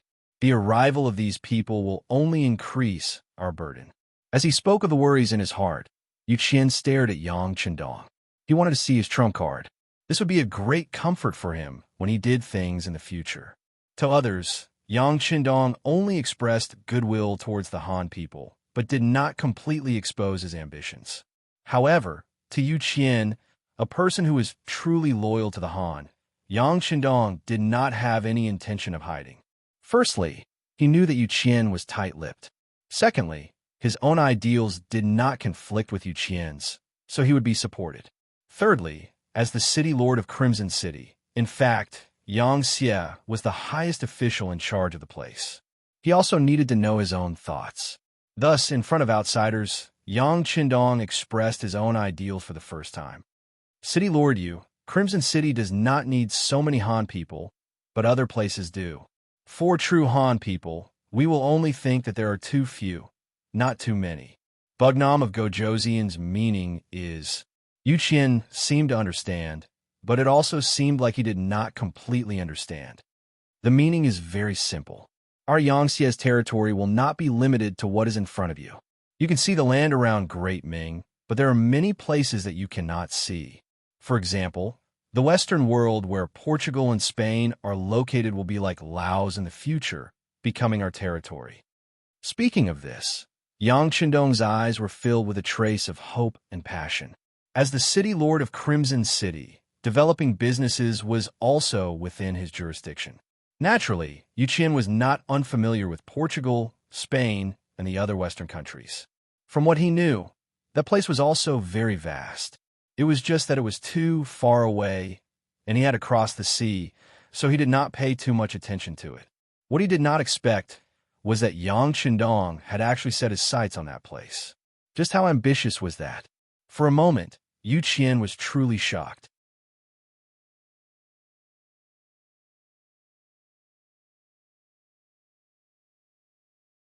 Chapter 1001. As far as he knew, the strongest force in history was the Mongol cavalry led by Genghis Khan. Not only did they occupy most of the areas around the Central Plains, they even went as far as Eastern Europe, which was the present-day Austria, Hungary, Vienna, and the vicinity of the Danube. That was already so shocking that even now, many places were still ruled by their descendants and remnant forces. But now, Yang Chendong's reason seemed to be even more far-sighted. He actually wanted to attack across the sea. Wasn't this the rhythm of conquering the entire world? Yu Qian did not know that the Bugnam of Gojoseon in his eyes was from the future. He had seen too many scenes of Han people being discriminated against and seen too much injustice. He had even seen countless provocations, but what he could do back then was limited. Now that he finally had the chance to change everything, no matter how hard he worked, it was all worth it. He wanted to see the moment when the Han people stood at the peak of the world. He wanted the blood of the Han people to always be the noblest and purest. He wanted to see that no matter where, the Han people represented the most powerful and inviolable. There was no blasphemy. For this dream, he was willing to give up everything, including his life. Yang Chendong's showdown made Yu Qian admire him, and at the same time, he also gained more confidence. Bugnam of Gojoseon, don't worry. This old subject knows what to do. In the future, I will accept as many Han people as there are. If there is any pressure, this old subject will bear it. If I can't bear it, I will ask for help from Bugnam of Gojosian. Good. If there is someone who goes overboard, City Lord, you can do whatever you want. Even if the sky falls, this prince will hold it up for you. Yang Shandong smiled. With Yu Qian's support, the number of Han people in his hands would definitely increase. This would play a very positive role in his future plans. After leaving the City Lord's manor, Yang Shandong set up a few important factories under the protection of Longwei. The reason why Yang Xie could develop so smoothly was because of these factories. Furthermore, because they produced countless products that surpassed this era, it allowed the five-star army to have more money. With a sufficient financial foundation, they could do more things that they wanted to do.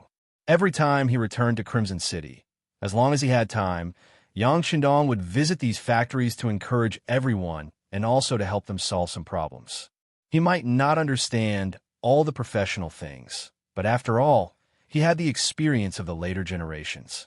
He was the clearest about which path he should take and which direction he should choose.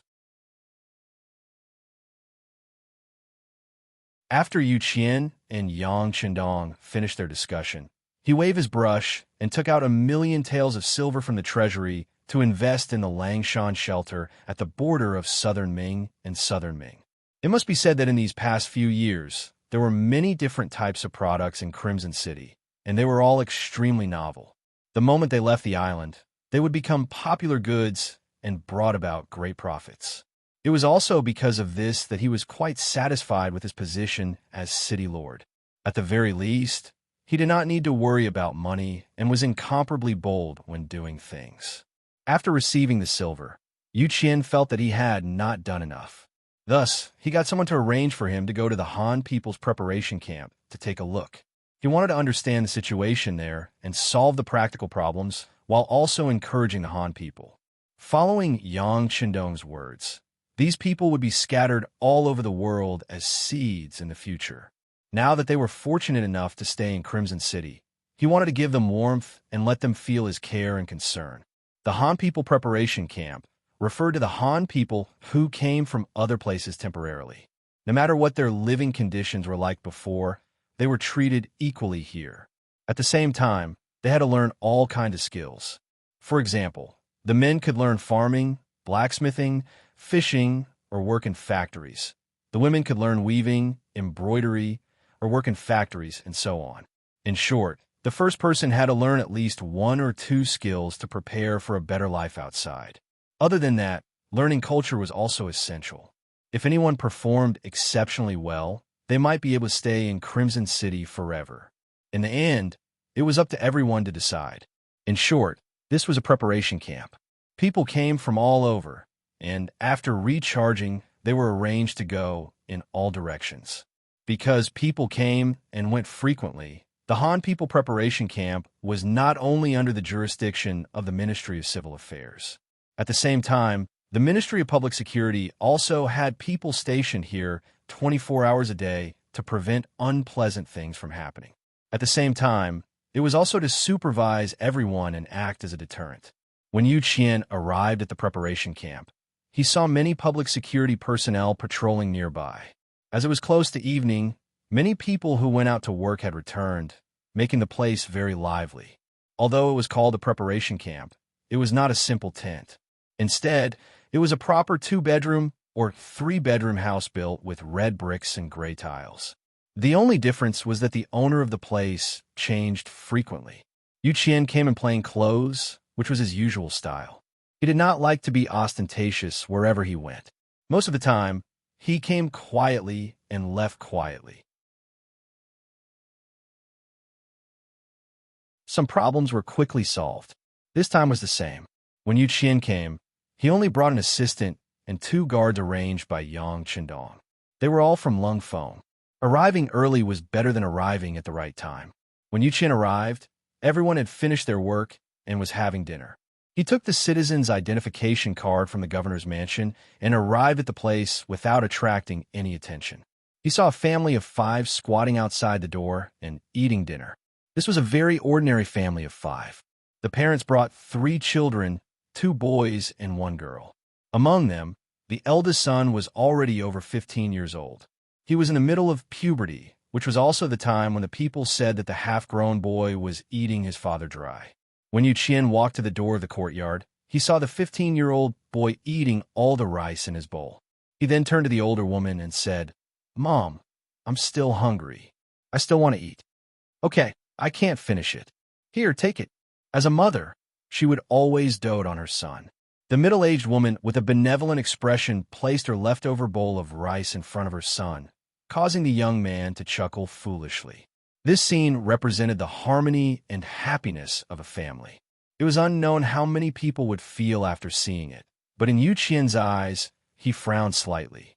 His intuition told him that there was something more to it.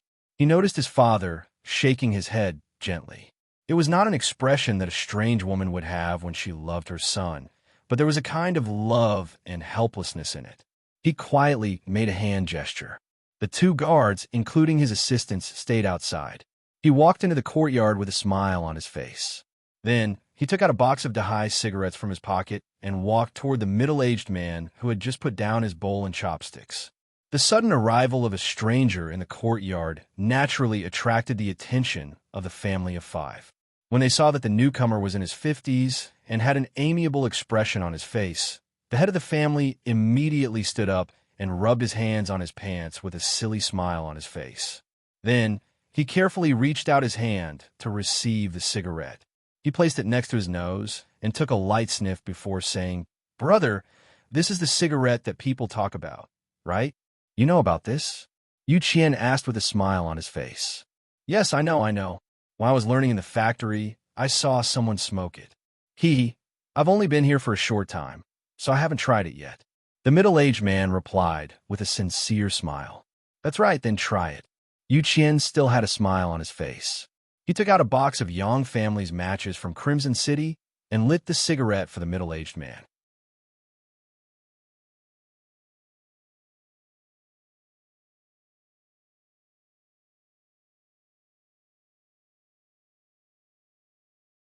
Chapter 1002.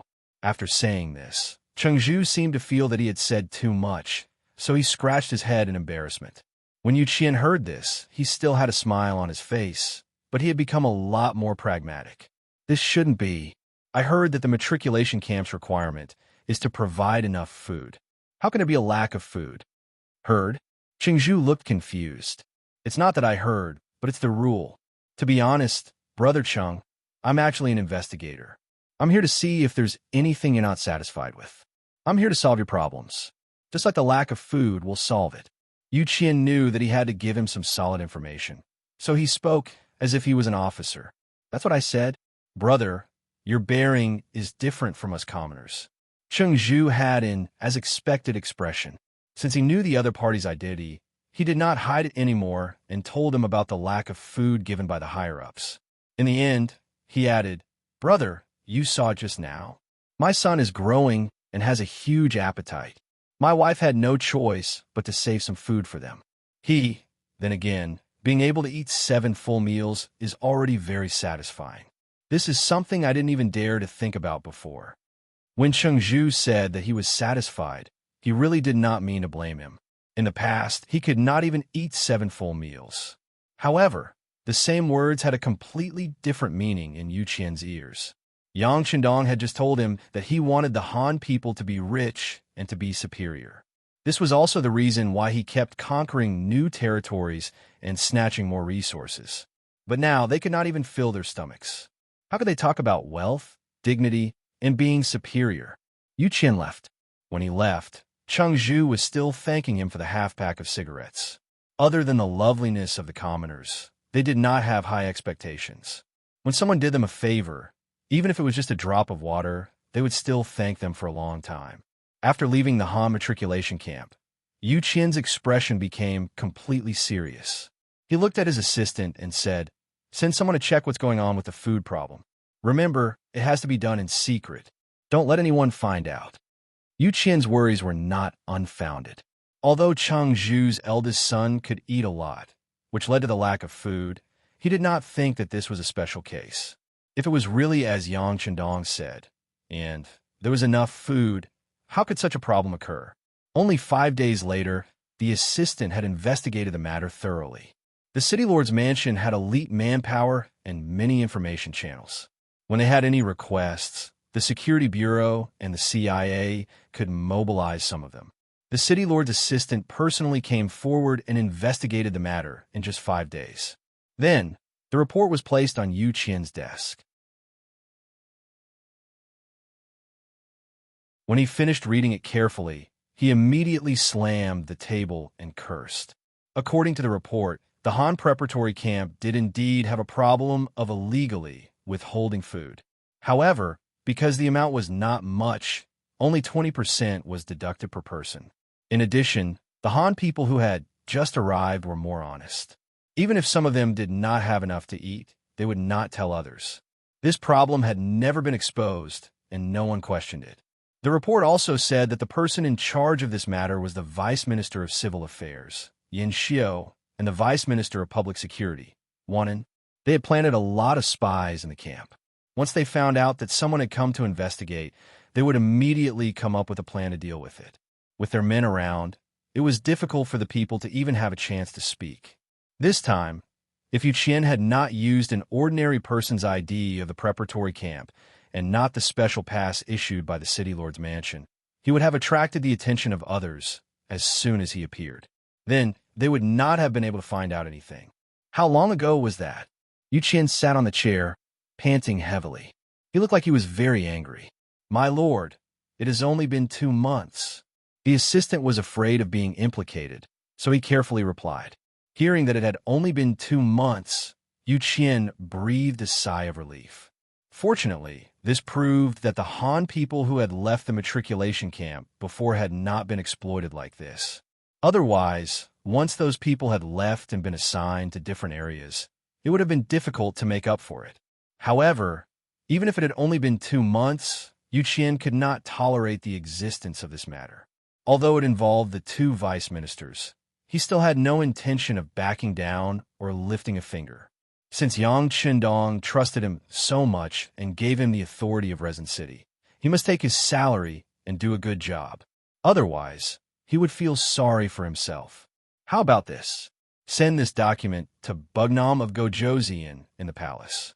At the same time, report to Bugnam of Gojoseon that I'm going to deal with the 2 vice ministers.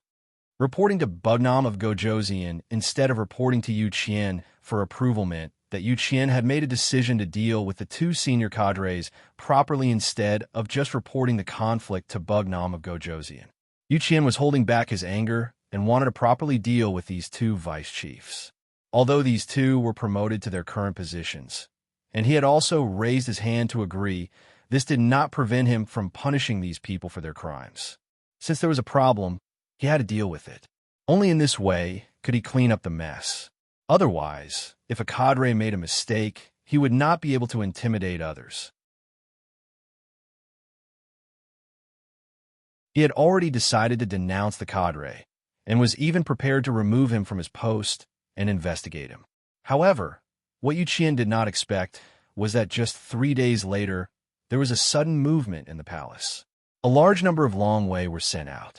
They bypassed the Ministry of Supervision, the Ministry of Anti-Corruption, and even arrested Vice Minister Yin Xiu of the Ministry of Civil Affairs and Vice Minister, one of the Ministry of Public Security.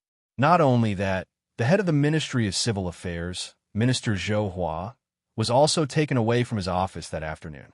It was said that Minister Zhou was being wronged when he was taken away. When Yu Qian sent people to investigate, they did not find any problems with Zhou Hua. Yu Qian was very satisfied with this person who was recommended by him. However, he did not understand why this person was implicated. Could it be the responsibility of a leader? But if that was the case, why was Minister Long Tainan of the Ministry of Public Security not arrested? Within a day, a minister and 2 vice ministers were taken away from their offices. It was even done by Long Wei. This inevitably caused a lot of discussion among the subordinates. Many of the leaders were anxious and felt that they were in danger. Fortunately, Yang Qindong's actions were always clean and efficient. On the 2nd day of the incident, the Lord of Chisin City, Yu Qian, the Minister of Supervision, Shen Yu, the Minister of Anti-Corruption, Wu Qian, The Minister of Public Security, Long Tainan, and the Vice Minister of Logistics, Xingba, were called to the palace. This was obviously to give an explanation for the arrest of Zhou Hua and the other two. These high-ranking officials all rushed to the palace nervously. Everyone was extremely nervous. For example, the lord of the city, Yu Qian, was recommended by Minister Zhou Hua. He was guilty of using people inappropriately. Shen Yu and Wu Qian were the two leaders in charge of the cadre issue. Naturally, they were guilty of incompetence. Minister Long Tainan was the direct leader of Wanin, but the last one was Xingba. He was only the vice minister of logistics and was only responsible for distributing food. He only had a working relationship with Yin Xiao and the others. Could it be that he also made a mistake? For a moment, everyone looked at Xingba with a strange look. Even he himself was at a loss. He was very sure that he was not involved in this matter. He had no personal relationship with Yin Xiao and the others except for his work relationship. He really couldn't understand why the sixth young master called him here. With his rank, it seemed that it was not enough. No matter what thoughts they had in their hearts, in the end, everyone gathered in a courtyard of the palace. Lone Wei's figure was everywhere in the vicinity. It was heavily guarded. In the courtyard, only Yang Qindong was sitting on a chair. Beside him stood the inseparable servant Beta Persei. As soon as everyone came in, they saw that there were only two empty chairs beside Yang Qindong. For a moment, everyone was silent. The atmosphere was so tense that they didn't say anything other than calling him the sixth young master. Among everyone, only Yu Qian was still stubbornly calling Yang Qindong Bugnam of Gojoseon. Perhaps this was his insistence. He insisted on using the official title of the Great Ming Dynasty Yang Qindong to show that he still had feelings for the Great Ming Dynasty. Although his heart had long been on Yang Xie's side, he had no intention of changing the title. Yang Qindong also had no intention of correcting this statement. After seeing Yu Qian, he politely stood up and pointed to the chair beside him. Castellan Yu, please take a seat here. Thank you, Bugnam of Gojoseon, for giving me a seat. Yu Qian didn't stand on ceremony. He liked to be straightforward. If it was something that belonged to him, he wouldn't refuse.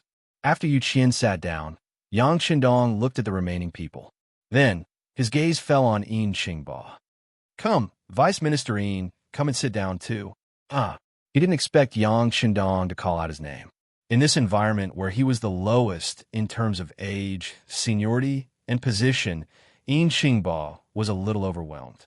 He just instinctively shook his head.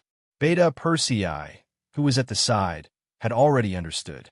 Seeing that Xingba was still shaking his head, he walked over without saying a word, pulled Xingba over, and pressed him down on the only empty chair.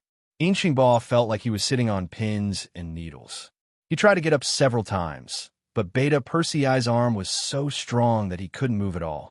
Until Beta Persei saw that he was still struggling, he whispered in his ear, "The sixth young master asked you to sit, so you sit. This is an order." Hearing the word order, Xingba finally calmed down. Speaking of which, a vice minister of logistics in the Castellan mansion also had a lot of power. In particular, logistics had always been the place with the most benefits. Because of this, many people begged him. Xingba had also seen some of the world. If it weren't for the fact that the people who came today were too high-ranking, he wouldn't have become so nervous.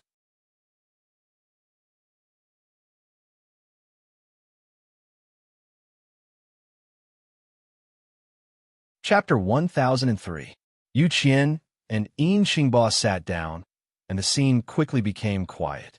Yang Qindong, who was sitting in the center position, finally spoke. Today, I called everyone here to give you an explanation regarding Yin Xiao and the other two. At the same time, I also want everyone to give this king an explanation. Finally, they were talking about serious matters. The small courtyard was silent. Under Yang Qindong's signal, Beta Persei behind him took a stack of signed manuscripts and handed them to everyone. You could take a look. This is the testimony of Yin Xiao and Wanin. After interrogation, they confessed to embezzling the food from the Han people preparation camp. After investigation, The food that was embezzled from their hands was eventually transferred to the market. A total of 28,000 taels of silver was ultimately split between the two of them. When the matter reached this point, everyone in the courtyard took a deep breath. 28,000 taels of silver, split equally between the two of them. That meant that each of them would get 14,000 taels of silver. This had already exceeded the maximum limit of 10,000 taels of silver. Needless to say, they would definitely die. Everyone's reaction fell into Yang Qindong's eyes. Even though he knew that these people already knew what he meant, he still said, "Due to the seriousness of this case, this king has decided to carry out the execution in front of the central square of Crimson City in 3 days. At that time, all the big and small departments in Crimson City must go and watch. If the other officials have nothing important to do, they must also be present. Does anyone have any questions?" No. Knowing that Yang Qindong wanted to use this matter to intimidate the other officials, everyone nodded in agreement. All right, if everyone has no questions, then we won't waste time on these two vermin. Next, let's talk about the other people and your problems. After investigation, the Minister of Civil Affairs, Zhou Hua, was aware of this matter. Although he adhered to his principles and did not wallow in the mire with Yin Xiu and the others, he clearly knew about it and did not stand up to stop it for the sake of the so-called harmony between colleagues. This is the crime of inaction. This was the first time that everyone had heard about the crime of inaction. For a moment, everyone was puzzled. Yang Qindong quickly gave them an answer. In this prince's opinion, there are only 3 types of officials. The first type is a problematic official. They either abuse their power for personal gain or take bribes. Such an official is called a bad official. The second type is someone who sets an example for others and works diligently. Such a person can be called a good official. But at the same time, there is also the third type, which is a monk ringing the bell every day and muddling through life. Adhering to the idea that things do not concern them, they will not stop or participate in anything wrong. They only want to live a stable life. These are the officials of inaction. When they have a problem, this prince calls it the crime of inaction. Zhou Hua was such a leader. He had noticed some disgraceful actions of his deputy, Yin Xiu, but he didn't stop it. He didn't point it out, and he didn't report it either. He just let the situation continue to develop. What was the difference between such a person and an accomplice? Receiving such a high salary and enjoying the halo of being respected by others, but not doing what he should be doing was also a sin. So this prince has personally chosen 50 mu of good farmland outside Qiqian City for him. In the future, he can obediently go and farm. There is no need to consider other people's feelings. If he grows well, he will have more. If he doesn't grow well, he will have less if he is lazy. This prince feels that this is very suitable for him. A crime of inaction had actually turned a high-ranking official back into a commoner. This kind of punishment couldn't be said to be light. For a moment, Yu Qian and the others' faces were flushed with shame. But at the same time, they had a deeper understanding of Yang Qindong's attitude toward officials. That was, since you were in this position, you had to do the work that this position should do. If you wanted to be lazy, or even want to do nothing to muddle through, it was clearly impossible. Zhou Hua's matter was thus settled. Following that, Yang Qindong criticized Xunyu, Wu Qian, and Long Tainan. The first two were in charge of the self-discipline of officials, but they didn't notice the corrupt official in front of them. This was a dereliction of duty and negligence. For this, they were fined 2 months of salary. Long Tainan, as the direct leader of Wanin, was also guilty of negligence and was fined 3 months of salary. After making these decisions, Yang Qindong looked at the 3 and asked, "How is it? Do you have any objections to this kind of punishment?" "No," the 3 said in unison. Although they were indeed somewhat wronged. After all, there were so many officials in Yangtze. Especially when there were several provinces that needed to be monitored, it was impossible for them to take care of everything. However, even Zhou Hua had been stripped of his official robes because of his crime of inaction and had become an ordinary farmer. So what if they were fined a few months of their salary? The 3 didn't have any objections. Yang Qindong looked at Yu Qian and said, This matter, City Lord Yu has both merits and faults. Because of your merits, this king has arranged a chair for you. After all, without you, this matter wouldn't have been exposed so quickly. But at the same time, the person who recommended Zhou Hua was you. You are obviously guilty of negligence, so this king will punish you with half a year of salary. Do you have any objections? Yu Qian had already stood up. He was always righteous, but at this moment, there was a trace of sweat on his forehead. This minister has no objections. Bugnam of Gojoseon did the right thing. Good. The punishment has been given. As a person who has done a meritorious service, you should continue to sit down. Yang Chendong's voice was full of concern as he said, there was no other way. At the beginning, he had set a rule. If there was a problem with the person who recommended the person would be jointly responsible. Seriously speaking, only penalizing Yu Qian with half a year of salary was the lightest punishment. After everyone's questions were asked, Yang Chendong's eyes finally fell on Yin Xingba. He said, Vice Minister Yin, this subordinate is here. Yin Xingba hurriedly got up. His face was full of anxiety. After listening for a long time, he still couldn't figure out why he was here. If he was guilty, he should be standing. But if he was meritorious, where was his meritorious service? Seat. You're a person who has done a meritorious service, so this king bestowed you a seat. Everyone else is the same. I hope that the next time you see this king, you can all sit down and talk. Yang Chendong gestured for Yin Xingba to sit down again. He didn't forget to use this matter to remind Xinyu and the others. These words caused the three people to nod in unison. Feeling that he had already reminded them, Yang Chendong returned to the main topic.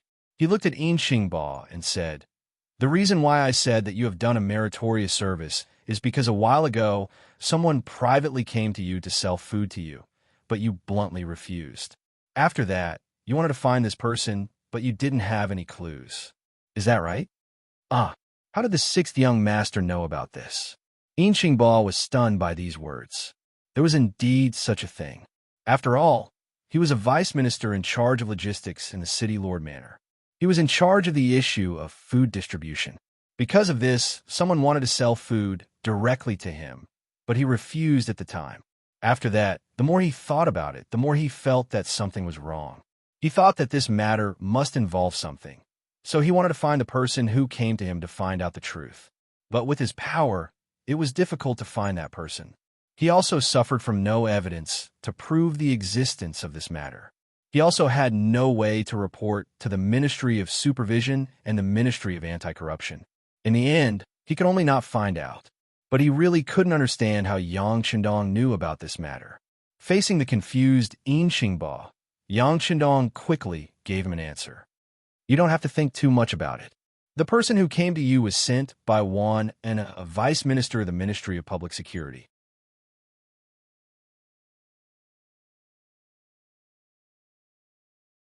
He didn't want to expose himself, so there weren't many people who could find out about him. This explanation made Yin Xingba immediately understand what happened that day. He immediately said with an ashamed expression, Sixth young master, this subordinate is also responsible for this matter. If it wasn't for the lack of evidence and the fact that I couldn't report to the relevant departments, I would have done so long ago. Perhaps the matter at the Han People Preparation Camp wouldn't have been delayed until now. No, this isn't your fault. You used your actions to prevent worse things from happening. I'm afraid you don't know.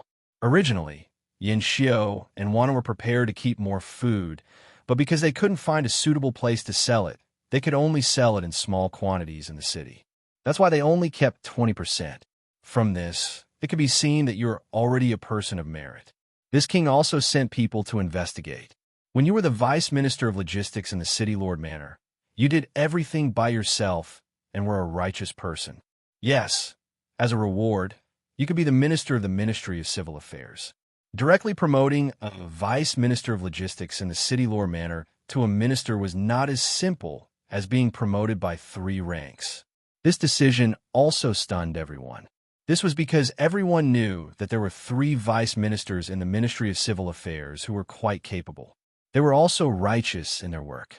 Logically speaking, They should have been strong candidates for the minister position. Now that a vice minister of logistics in the city lord manor was suddenly demoted to the position of minister, wasn't this a blow to their morale? As if he saw through everyone's thoughts, Yang Chendong said, "A single matter in the Ministry of Civil Affairs caused problems to the minister and vice minister. As their colleagues, the other vice ministers are also responsible for their negligence. Not promoting them is a punishment for them. If anyone has any objections, they can come directly to this king. This king is willing to have a good talk with them." When he said this, he expressed his dissatisfaction, but at the same time, he also had the intention of conjugation. Conjugation was most famous in the Qin dynasty. It was first introduced by the famous reformer Shangyang. It meant that several households were conjugated. If one person had a problem, everyone would be guilty. This kind of policy had its advantages and disadvantages. The advantage was that when something happened, everyone could think of the role of supervising each other. The disadvantage was that it often involved the innocent, and in the end, it forced the elderly to become the bad guys. Yang Chendong was well aware of the advantages and disadvantages of this. So when he talked about conjugation, he didn't use it so seriously. He didn't punish or promote so that it wouldn't make people panic. You're tuning in to the Romance Rendezvous YouTube channel. We're so grateful for your support, and don't forget to subscribe to join us on this incredible journey through captivating stories. Your generosity through donations truly makes a world of difference, as it's the primary source of revenue that allows me to expand and enhance this channel for you. Thank you from the bottom of my heart for being a part of this adventure.